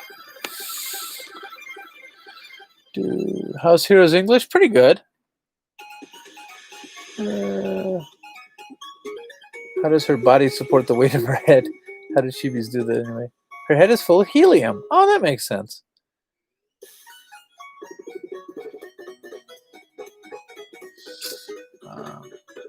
Hold on. Level 2. I could have sworn there was a music player mode in here somewhere. Because the tracks of I believe the tracks of the game are level 2. Oh, this is the harder version of the same thing. But yeah. Anyway, that's but yeah, I like it. I know that the animation on the title screen is like really, really good. It's lots of frames of animation. Like I love these like new carts because it's like you think like, what if games were made, you know, with what we know today, you know. I think there was a code. Try the Konami. Try the Konami code. Oh, probably. Do you have Portachon? No. Nigiri Des? No, I don't. No, I don't have any of the other ones. How is the Famicom able to do this? Well, what's interesting is, you know, with the Famicom, you know, was like 1983 hardware, but like the original games couldn't be huge at all. It was, you know, Devil World or Donkey Kong. That was about what you could do. Even the original Donkey Kong game couldn't have all the levels from the arcade version in it. It's as they added different mappers, as they added ways to you know, to program to. Yeah, different mapper chips and things like that allowed bigger cartridges or cartridges to have additional sound chips or additional graphical things. They brute forced their way through. It's think about it kind of like the Super Nintendo, how they added like the Super FX chip or things like that. And of course, yeah, they got more efficient at just squeezing the most out of the hardware. But yeah, bigger carts, things like that. Oh, I wonder what else has good music that I can play today. Lots of these games have. I like video games, guys. You know, I like the Fat Penguin Konami game. Which one are you thinking of? Like, what was it? The one that came out as Arctic Adventure. There were a couple. Oh, let's see if I can just find something real quick. Oh, no, Binary Land was Hudson. That wasn't it. I think you're thinking of like Arctic Adventure or something.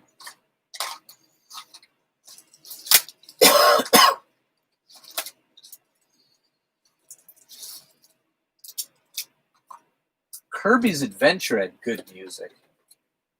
That had really good music. Salamander had good music. I played Salamander on a stream just a while ago, though. So. Oh, butt stream. Everybody likes a butt stream. I have a guitar pedal called Fat Penguin. Hence, the Super FX Chip 2 was the console, and the console did input and output. Yep. The ending scene. Mario USA quality animation. Huh.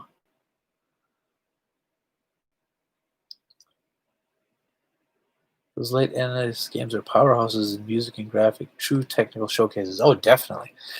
Some of the later games are just absolutely amazing. Just amazing. And I mean, you compare to the first games that came out. I mean, not to just use golf as an example, but take this golf game and compare it to like Mario Open Golf, Mario Tournament or whatever that came out near the end of the Famicom, and it's the same console generation, but it's just night and day the difference in the quality. It's staggering. All right. Ooh.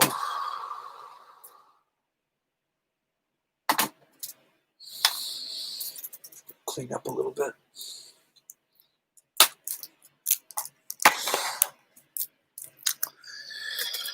All right. Yume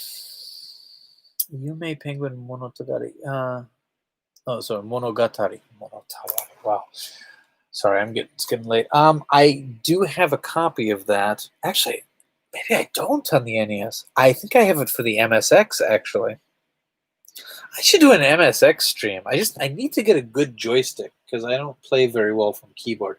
I don't play very well from joystick, but I really should because I've got some pretty good games on that.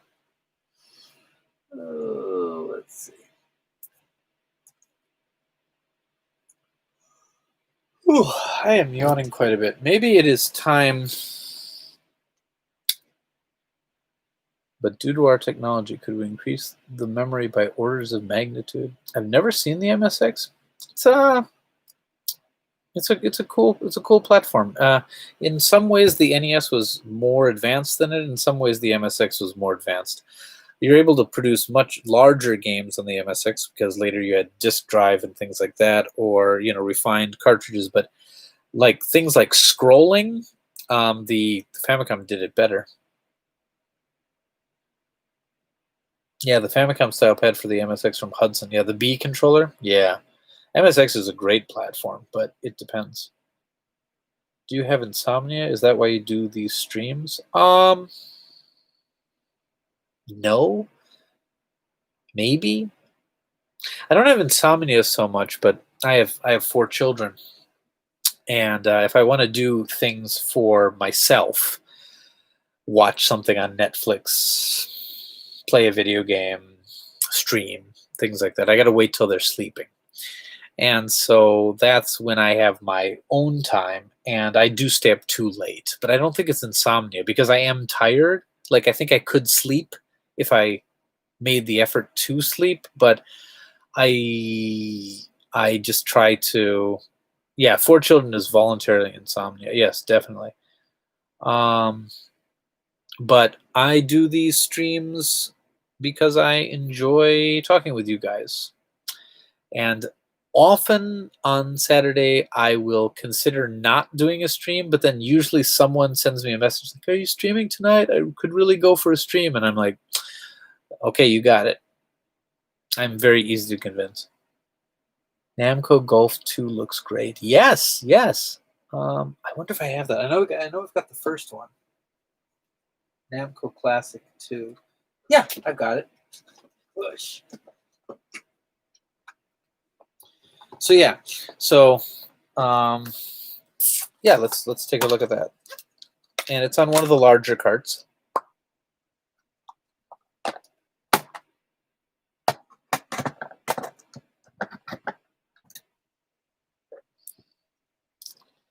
Wow, okay, you are not difficult to convince. I did by just asking. Oh, sorry. Were you one of the people who convinced me? I don't know. This week I voluntarily joined. Oh, yeah. Well, that's not bad music either. Hold on. But yeah, compared to the original Famicom Golf, and then you've got this that's coming how many years later? Let's see. Famicom Golf was 83. So this is, what year is this? 88. So this, oh, no, 92. 92. Okay, so this is 9 years later. So yeah, there's definitely some time that's gone by. I think Golf was 84. Okay, 84. So this is 8 years later, but still, look at how much, you know.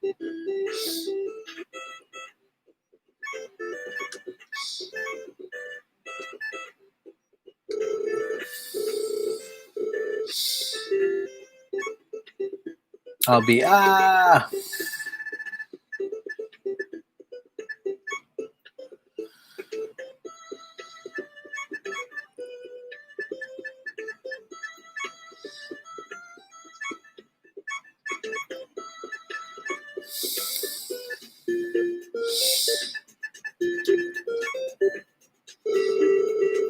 Here's my caddy.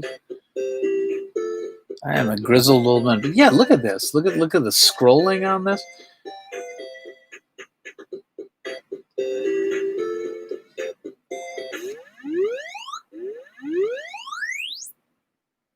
Multiple perspectives.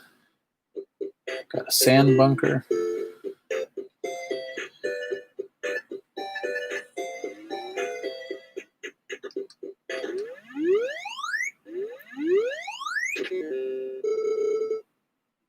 Yeah, but I mean, yeah, just and I would say that there's even more impressive golf games on this system than that even.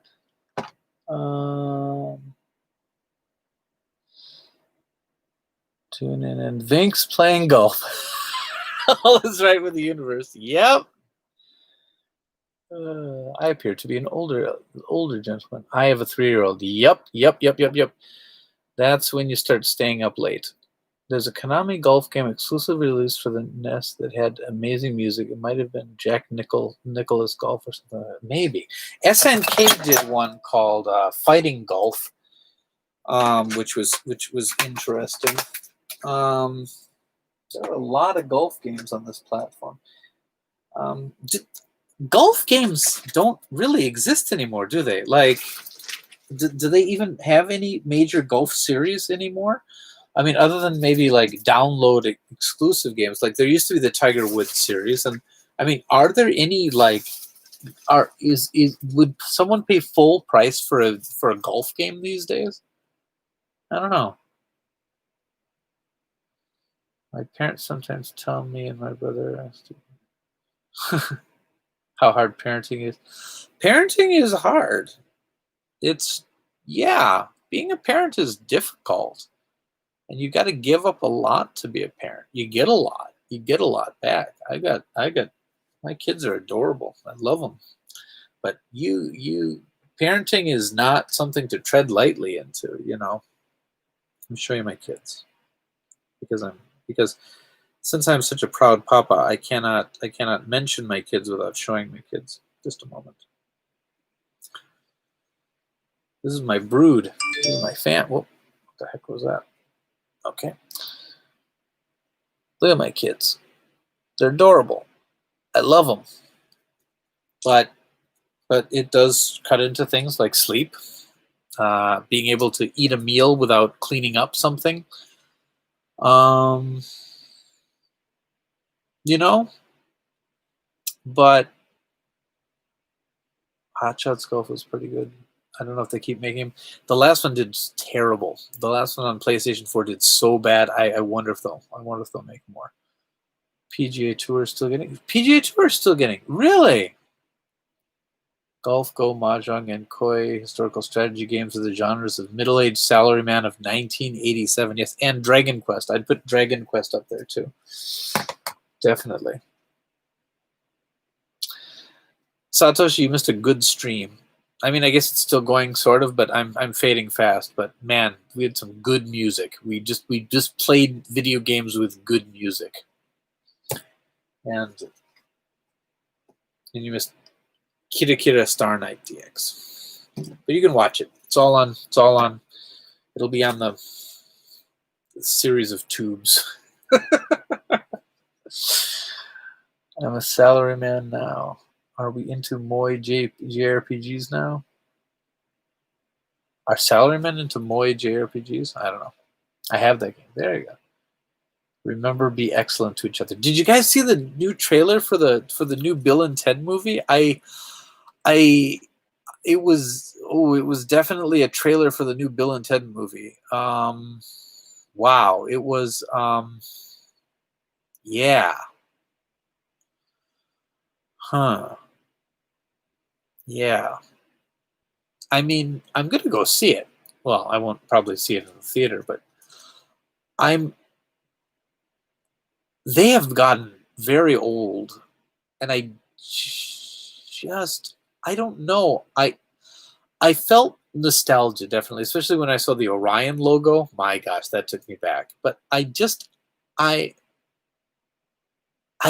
laugh during the trailer.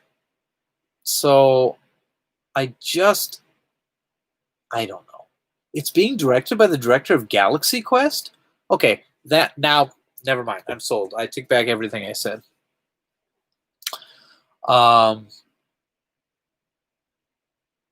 They seemed like they were flowing in and out of character. Yes, yeah, I think so too. And like, I don't know, like, at this point I'm not used to seeing a non-bearded Keanu, so that was a little weird. And I don't know, like the part that was like the dude humor of when they were high school students. I don't know now that they're in their 50s. I don't know, but I'm definitely gonna go see it. Definitely, because I loved the first two Bill and Ted movies. Those were my childhood. So, but I don't know. Bill and Ted somehow was one of those first NES games I heard of. Ugh, the bad game. The Atari Lynx one wasn't too bad, and the PC one by Capstone Software that was a point and click adventure was super fun, and it had clips, audio clips from the show, from the movie. I never watched the OG Bill and Ted. Would you recommend? Oh, it's dated. It's really dated. I don't know. Gosh, I think it would still be funny. I haven't watched any of them for a long time, although I think I have the first one on Laserdisc. I think I bought it at one point or another. Oh, I should look for it. I bet I do. That sounds like something I would have on Laserdisc. But I don't know how well they've aged. Probably not well, but they were so much fun when I was younger, and I think I would still love them today due to nostalgia. But going in fresh, Gosh, I don't know. I don't know if I could recommend it or not. You know what? I'm gonna watch them this weekend. I'm gonna watch Excellent Adventure and Bogus Journey, and I'll let you know if they hold up. You'd have to know what a payphone is. Bogus Journeys is one of the few sequels I like better than the original. You know what? I was talking to one of my coworkers about that today. He also said he liked Bogus Journey better than the original. I don't know.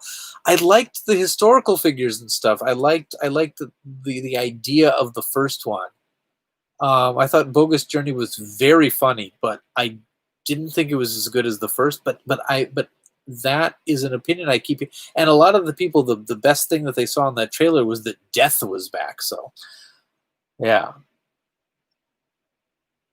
Again, I haven't seen any of them for how many years? Probably 20 years. I think I watched them in college when yeah, it's probably been 20 years. So I should, you know what? I'm going to watch them again. Maybe Bogus Journey will be my jam now. Either way, I liked both of them. I mean, it definitely was a sequel that lived up to it. Yeah. Bill Sadler was a huge highlight. Yes. And he hasn't aged. All right, so that's your homework, everyone. Before the stream, yeah, no Rufus. I know that's George Carlin. Yeah. All right, that's what we're gonna do. It's a movie club now. You have homework. Your homework. If you have not seen them within the last few years, we are gonna watch Bill and Ted's Excellent Adventure and Bill and Ted's Bogus Journey, and we're gonna talk about them next week on the stream. And ideally, I'd play the Bill and Ted Excellent Adventure game as well on the stream, but it never came out in Japan, and I do not have the English cartridge. Sean does. By the way, it's bogus. The original U.S. Time Lord. Oh, yeah. But anyway, yes. He died in the waiting room waiting to see a doctor's? Oh, that's tragic. It's like Jim Henson. He thought he had a cold. Oh, taken from us too quickly. Taken from us too quickly. But yes, so anyway, we're going to watch Bill and Ted's Excellent Adventure. At least that one. Bill and Ted's Bogus Journey 2. It'll be like a book club, except way faster than reading a book.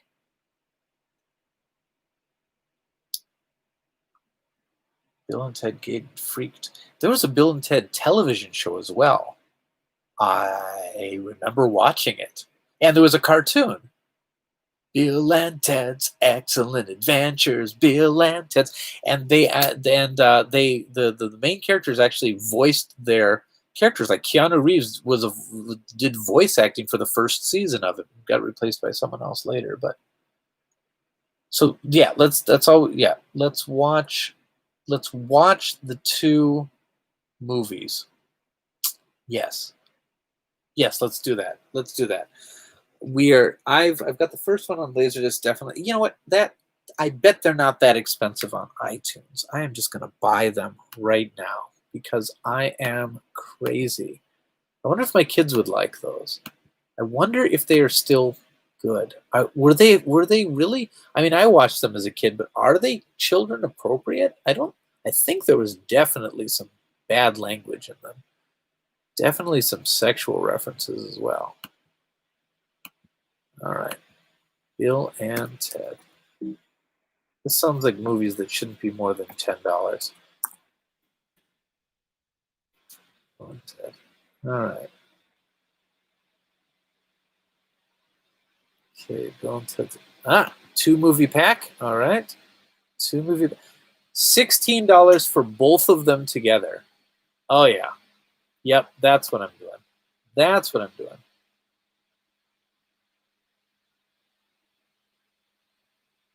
They're not on Netflix. Nope. How much are the laser discs? I think I paid. I think it was a pricier one because it's not that common in Japan. I think I paid $10 for that one on Laserdisc, and I don't have Bogus Journey on Laserdisc. Okay. I know there's a part where Napoleon, after being on a water slide or something, says the S word repeatedly in the subtitle. I remember that because I remember as a kid, I thought that was hilarious. I watched it again and again. Just like You guys ever watch the movie Short Circuit? That had some adult language in it that I didn't remember. Lincoln Chat, yes. Do you think you'll do a Pandora Box DX stream? Probably not. I don't know. I don't have enough room on my desk for one. I don't know, maybe. Right now I need to buy Bill and Ted's Excellent. Okay, Bill and Ted's Excellent double feature is on iTunes right now. $16 for 2 movies, HD. And it says that the first movie had an 80% on Rotten Tomatoes and the second one had a 54%. So again, Bogus Journey is not remembered as well, but I'm willing to give that another chance. Short Circuit movies are great in spite of Steve Gutenberg. Yes, yes, they are. Man, Short Circuit. Short Circuit. Okay, the whole Bill and Ted die and go to hell plot and Bogus Journey might be a little too much for them. Yeah, maybe. Bogus Journey is approximately 3 times as good as the original. All right, buying now. Hey guys, if you want to help me out, I have a web store. I should probably point that out, and it would be great if someone bought something from it, so I can afford my Bill and Ted Bill and Ted habit, which I've suddenly developed. Oh, let's see. Hold on, I should post a link to my site. Ugh. Just a moment.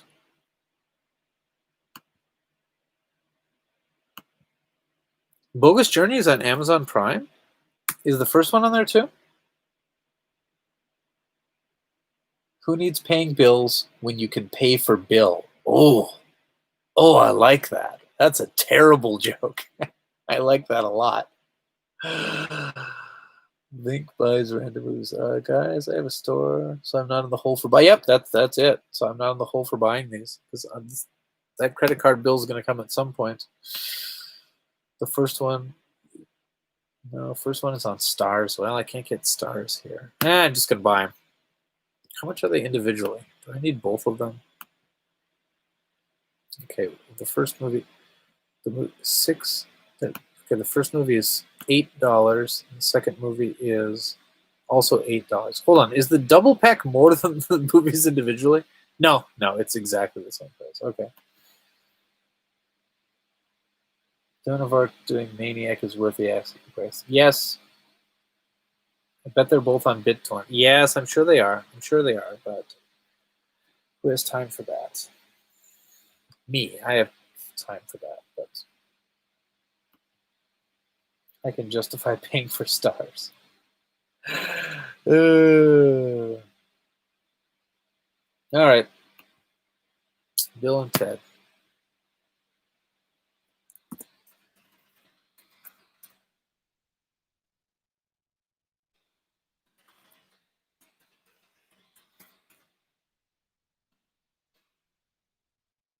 I can't remember my password.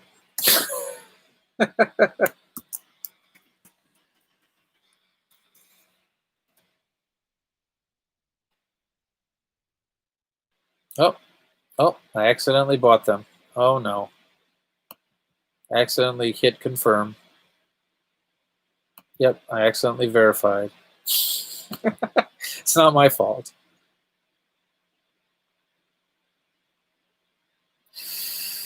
Oh, right.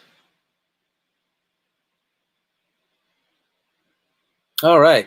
Well, I should have signed off 30 minutes ago before I bought Bill and Ted movies.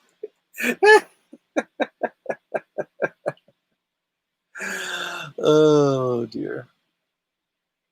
If Bill and Ted 3 does well, I hope we get a Wayne's World 3. Yeah. Don't tell my wife. What do you mean? I'm sure she'll love these movies. I'm sure they have Japanese subtitles. And of course they don't. No. Oh. No, just French. Spaceballs? Galaxy Quest? Why don't I own Galaxy Quest? Why didn't I buy Galaxy Quest instead? Galaxy Quest. Oh, $15. Galaxy Quest is a good movie. I think we might be getting off topic right now. Link, did you see the massive PC bundle for racial equality? It's $5 and you get over 1,600 games. It was about I bought it really early on, and it was only, I think there were only like 600, only like 600 games there at the time. But yeah, it's on what is it? itch.io or something, itch.io. And so like I spent $5 and now I've got more games on there than I have on Steam. Yeah. It's a really good deal. Everyone should do it.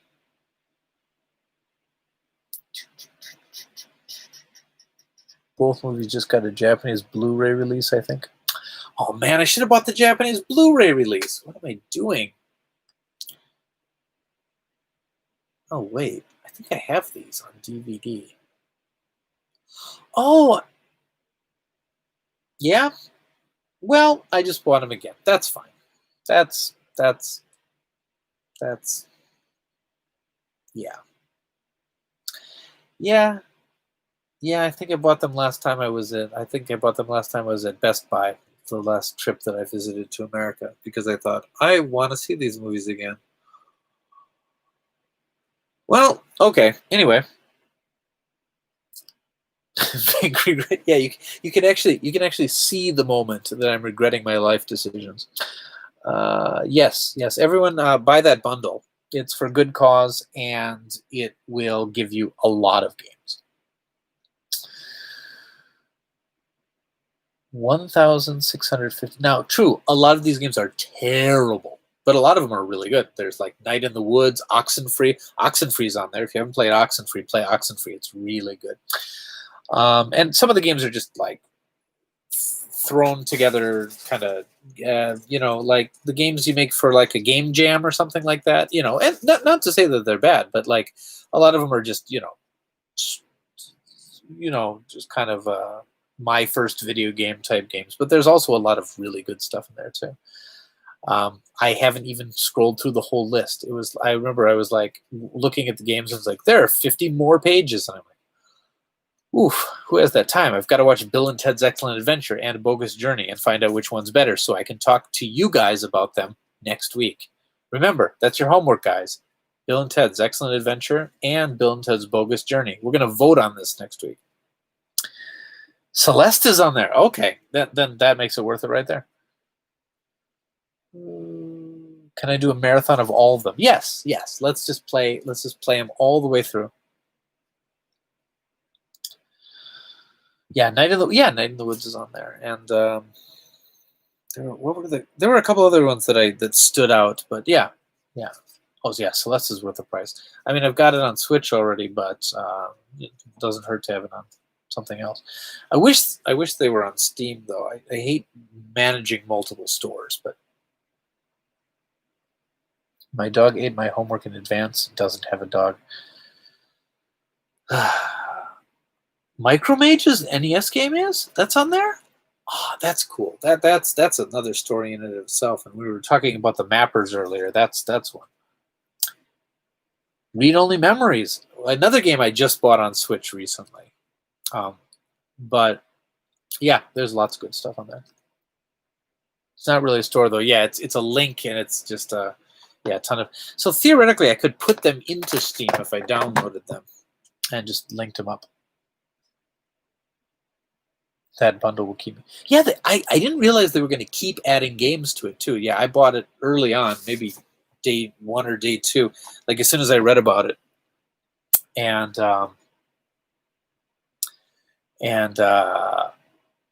it was maybe 500 or 600 games. Then they've just been adding on and adding on and adding on. Are they done adding on now? Like there's a timed bundle, right? Like it's going to end. Let's see. How much longer on this bundle? Ends in 3 days. Man, that's a lot of games. Whew. They've raised over $6 million. Wow. And there's a lot of games. I am not going to play most of these. Not for not wanting to, but... Oh, Minutes on there. That's an interesting one.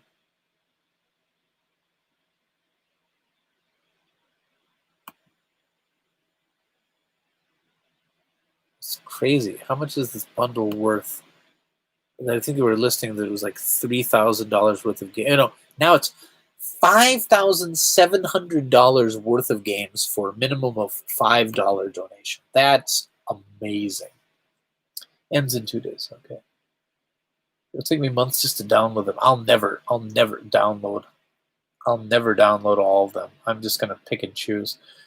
I don't have enough hard drive space for all of them. Gosh. Very, very cool. Man, that's a lot of games. I wonder if someone's made a list of like the must plays from there. I don't have time to scroll through everything.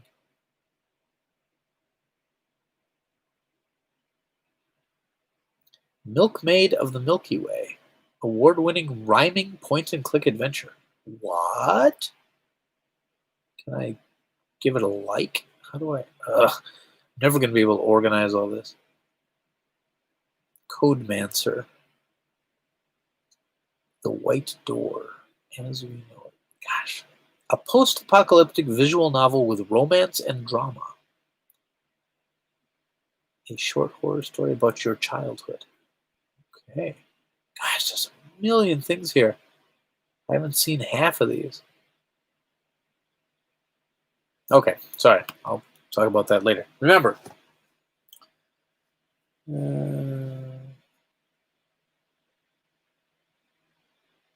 could download letter bars. I'm not even a PC gamer. Vink, I've got your back on this.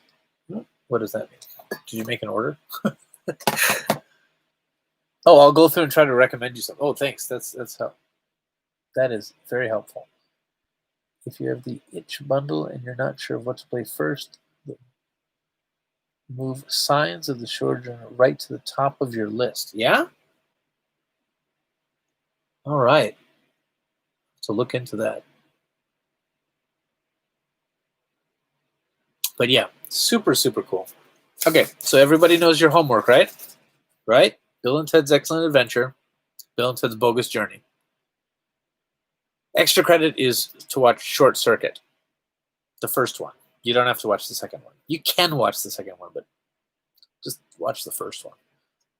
It's pretty good. All right, we're going to talk about this next week, and if you haven't seen it by then, you're still totally welcome in the stream. It doesn't matter, but there will be spoilers. There will be spoilers. We wild stallion spoilers. There will be. Yeah. That's why we want a sequel to Wayne's World. We want sequels to any movie where people play air guitar at themselves. What do I think of the PS5's design? Before I actually saw what it looked like, because I couldn't watch the stream at work. Before I actually saw what it looked like, someone posted a cityscape of like Dubai with all the skyscrapers, and then they were like PS5, and I'm like, what are they talking about? And then I saw later that one of the things I thought was one of the buildings was the PS5. So that's not going to be an image that goes away from me. I like physical media, but if you get the one with the disk drive, baby's got back. I mean, it looks dumb. It just looks like the drive is like tacked onto the side. So I don't know.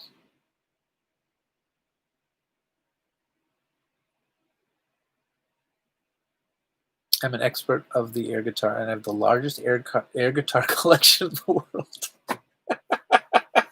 Not as big as mine. I have like 30 air guitars just behind me right now. All right. PS5 is an okay design, but it's weird. But like, I don't care what a console looks like. I really don't. I really don't have any. I don't have. I don't care as long. I mean, some of the retro stuff I think looks awesome from an industrial design. Like I love the look of the Famicom. I actually like the look of the PCFX, but it's terrible game system. I don't like how what which one. There's definitely ones that I don't care for how the system looks, but I love the system itself. So I don't know. But what's more is a lot of the PS5 announcement didn't really inspire me with a lot of the games. I'm sure there's going to be fantastic games on, and there were a few that stood out. But like, I don't know. The types of games I play were not as aligned with the types of games that were being showcased um, uh, at that show. I mean, I don't know. It was definitely Western focused, so maybe some of the Japanese games will be revealed later. But I don't know. But I'm gonna get a PS5. I've decided because I don't have a PS4, so then I can play that whole back library, and a lot of it's really cheap right now. So I'll buy a PS5 if it's not ridiculously expensive, and if I don't waste all my money buying Bill and Ted movies. Yeah, I'm kind of regretting this decision right now. Let's see if anybody's made an order to soften the blow yet. No, that's okay. Probably no one has any money left because everybody watching this stream has also bought Bill and Ted by this point. So I understand. I understand. I think the fins of the PS5 are going to end up getting broken in time. Yeah, yeah, yeah. This looks like a cheap Chinese toy. Apparently, the surplus CPUs from PCFX were repurchased for the repurposed for the Virtual Boy. Sounds about right. I spent too much for the month. Yeah, I'm gonna wait for a Slim or something. Well, we don't know the price yet, but yes, it will be backwards compatible, so that's important. I don't know though. If it's really expensive, what I'm going to do is probably just get a PS4 because they'll be really cheap. You know, because if it's totally backwards compatible, anybody who upgrades to the PS5 is going to sell their PS4 really cheap. So there's going to be like a glut of them. It's like when the Wii U came out, how many cheap Wii were available? They were down to like I think 1,500 yen, like nothing. They were worth nothing. So if there's not a huge cool launch library for the PS5, and if it's expensive, I probably will just pick up a cheap PS4. I wonder if Bill and Ted are on Blu-ray in Japan. Don't stop tempting me. No, I'm not gonna. I'm not gonna Google search it right now. Wait till you guys are off the stream, and then I'll Google search it. I'm gonna wait on PS5. I only bought Bill and Ted once because they didn't let me buy it twice. Keep trying. Keep trying. Quick, cancel and reorder. I don't think I can cancel a digital download off iTunes. I could probably ask them to refund it. I'll just have to buy it twice. I mean, the only thing that will convince me to buy a PS5 at launch is if Neptune is a launch title. Does iTunes DRM block you from viewing Bill and Ted in Japan? No, it does not. It does not. I have an American account that's tied to my American credit card, which I can still have access to. And no, I can buy from the U.S. shop and the Japan shop, and it all streamed to my Apple TV thing, and it's nice. Yes, the iTunes version will be in HD. Yes, but I bet the Blu-ray has a bunch of special features. Dang it! I love special features. This doesn't have any special features. I have a sucker. Does it have special features? Tell me it has something. Doesn't have anything. Ugh. Ooh, the soundtrack. Nope. Stop it, Kevin. Stop it. All right. Anyway. So Apple doesn't geofence? No, they don't. They don't. No, not really. Because if you could buy a iTunes card from any region, and you can use it, much like, which is good because if they suddenly did, I would be in big trouble. I have US DVDs, but I highly doubt they'd have Japanese subtitles. Yeah, probably not. Vink closed the buying site. I wish Netflix didn't. Well, yeah. I mean, Netflix is nice because if you have an account from one country, you have an account from every country, and if you have a VPN, you can see everything. So that's not so bad.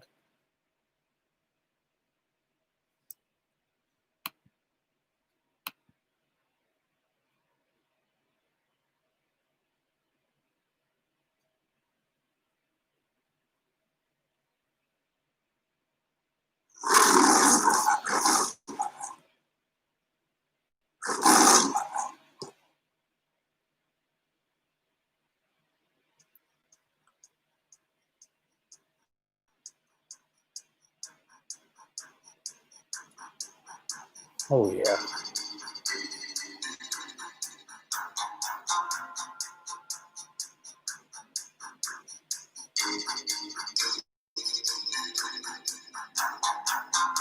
It's an HD. That's nice.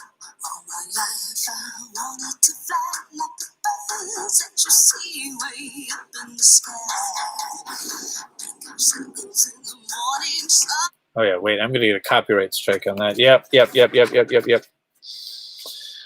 All right. Did you watch the new seasons of MST3K? Of course. But I couldn't watch it on Netflix because that one is geo-locked. But I have have some more butt. Don't mind if I do. But I got a code for, what is it, VCX, VGX, something that I could watch it from. And I've also got, I was going to pull down the Blu-ray collection here. I got the Blu-ray box. So yeah, I watched it that way. Yeah, I would love if we could watch the movie together, but I would definitely get in trouble on that one. I think the stream is over. Vig is watching Bill and Ted. Yeah. Ooh. Do you have any thoughts on the Game Gear Micro? I don't know. I was gonna say I'm not gonna waste my money on that, but we've proven already that that's a lie. I will waste my money on anything. I just bought the Bill and Ted series right now, and I'm probably not gonna sleep tonight because I'm probably gonna watch it right after this stream is over. I make very poor life decisions. I listened to VPN before the blue. Oh, really?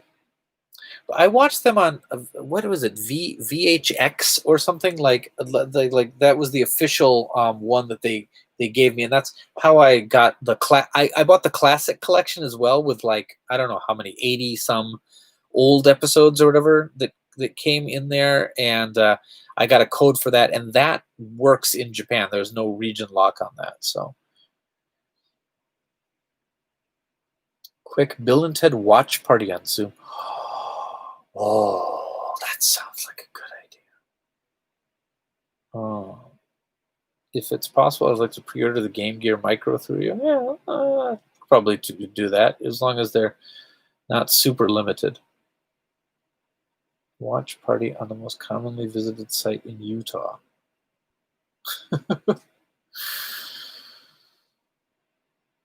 4 individual micros with only 4 games on each. Yeah, I know. I think it looks hard to it looks uncomfortable. It looks hard to play. The type of games that they chose too, like they spread them all out in weird ways, and like here's the Shining Force one. It's going to be really hard to see because it's all in a tiny screen. I don't know.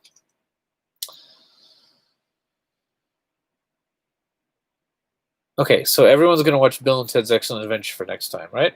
Okay, good. Yeah, there's so many RPGs on the thing, and that's fine if they were in English. That would be kind of cool. Like if the Game Gear Micro was the first way to play like Ray Earth in English, that'd be cool. But yeah, they're not doing that.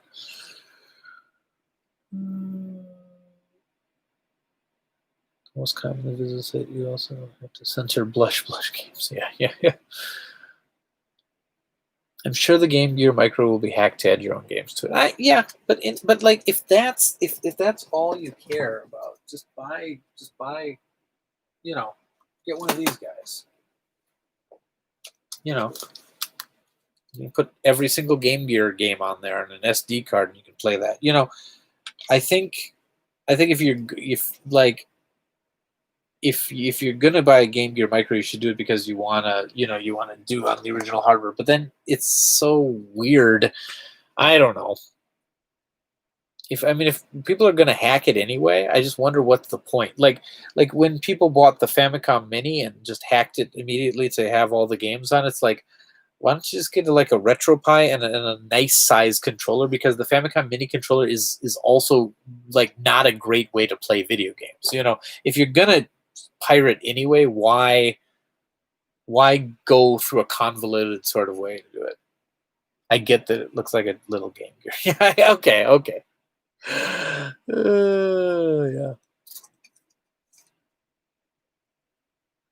A 1-inch screen and tiny controls make it unplayable. Yeah.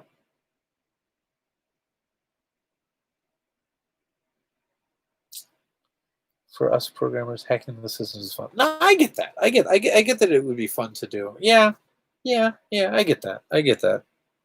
But like, I don't know. Sometimes one of those things comes out and it's immediately like when the PC Engine Mini came out, they're like, oh, I can't wait till that thing's hacked. And I'm like, it's already got a lot of really good games on it. I don't know. That's fine. Look up the Pocket Sprite. It's also far easier and more approachable. Yeah, I suppose so.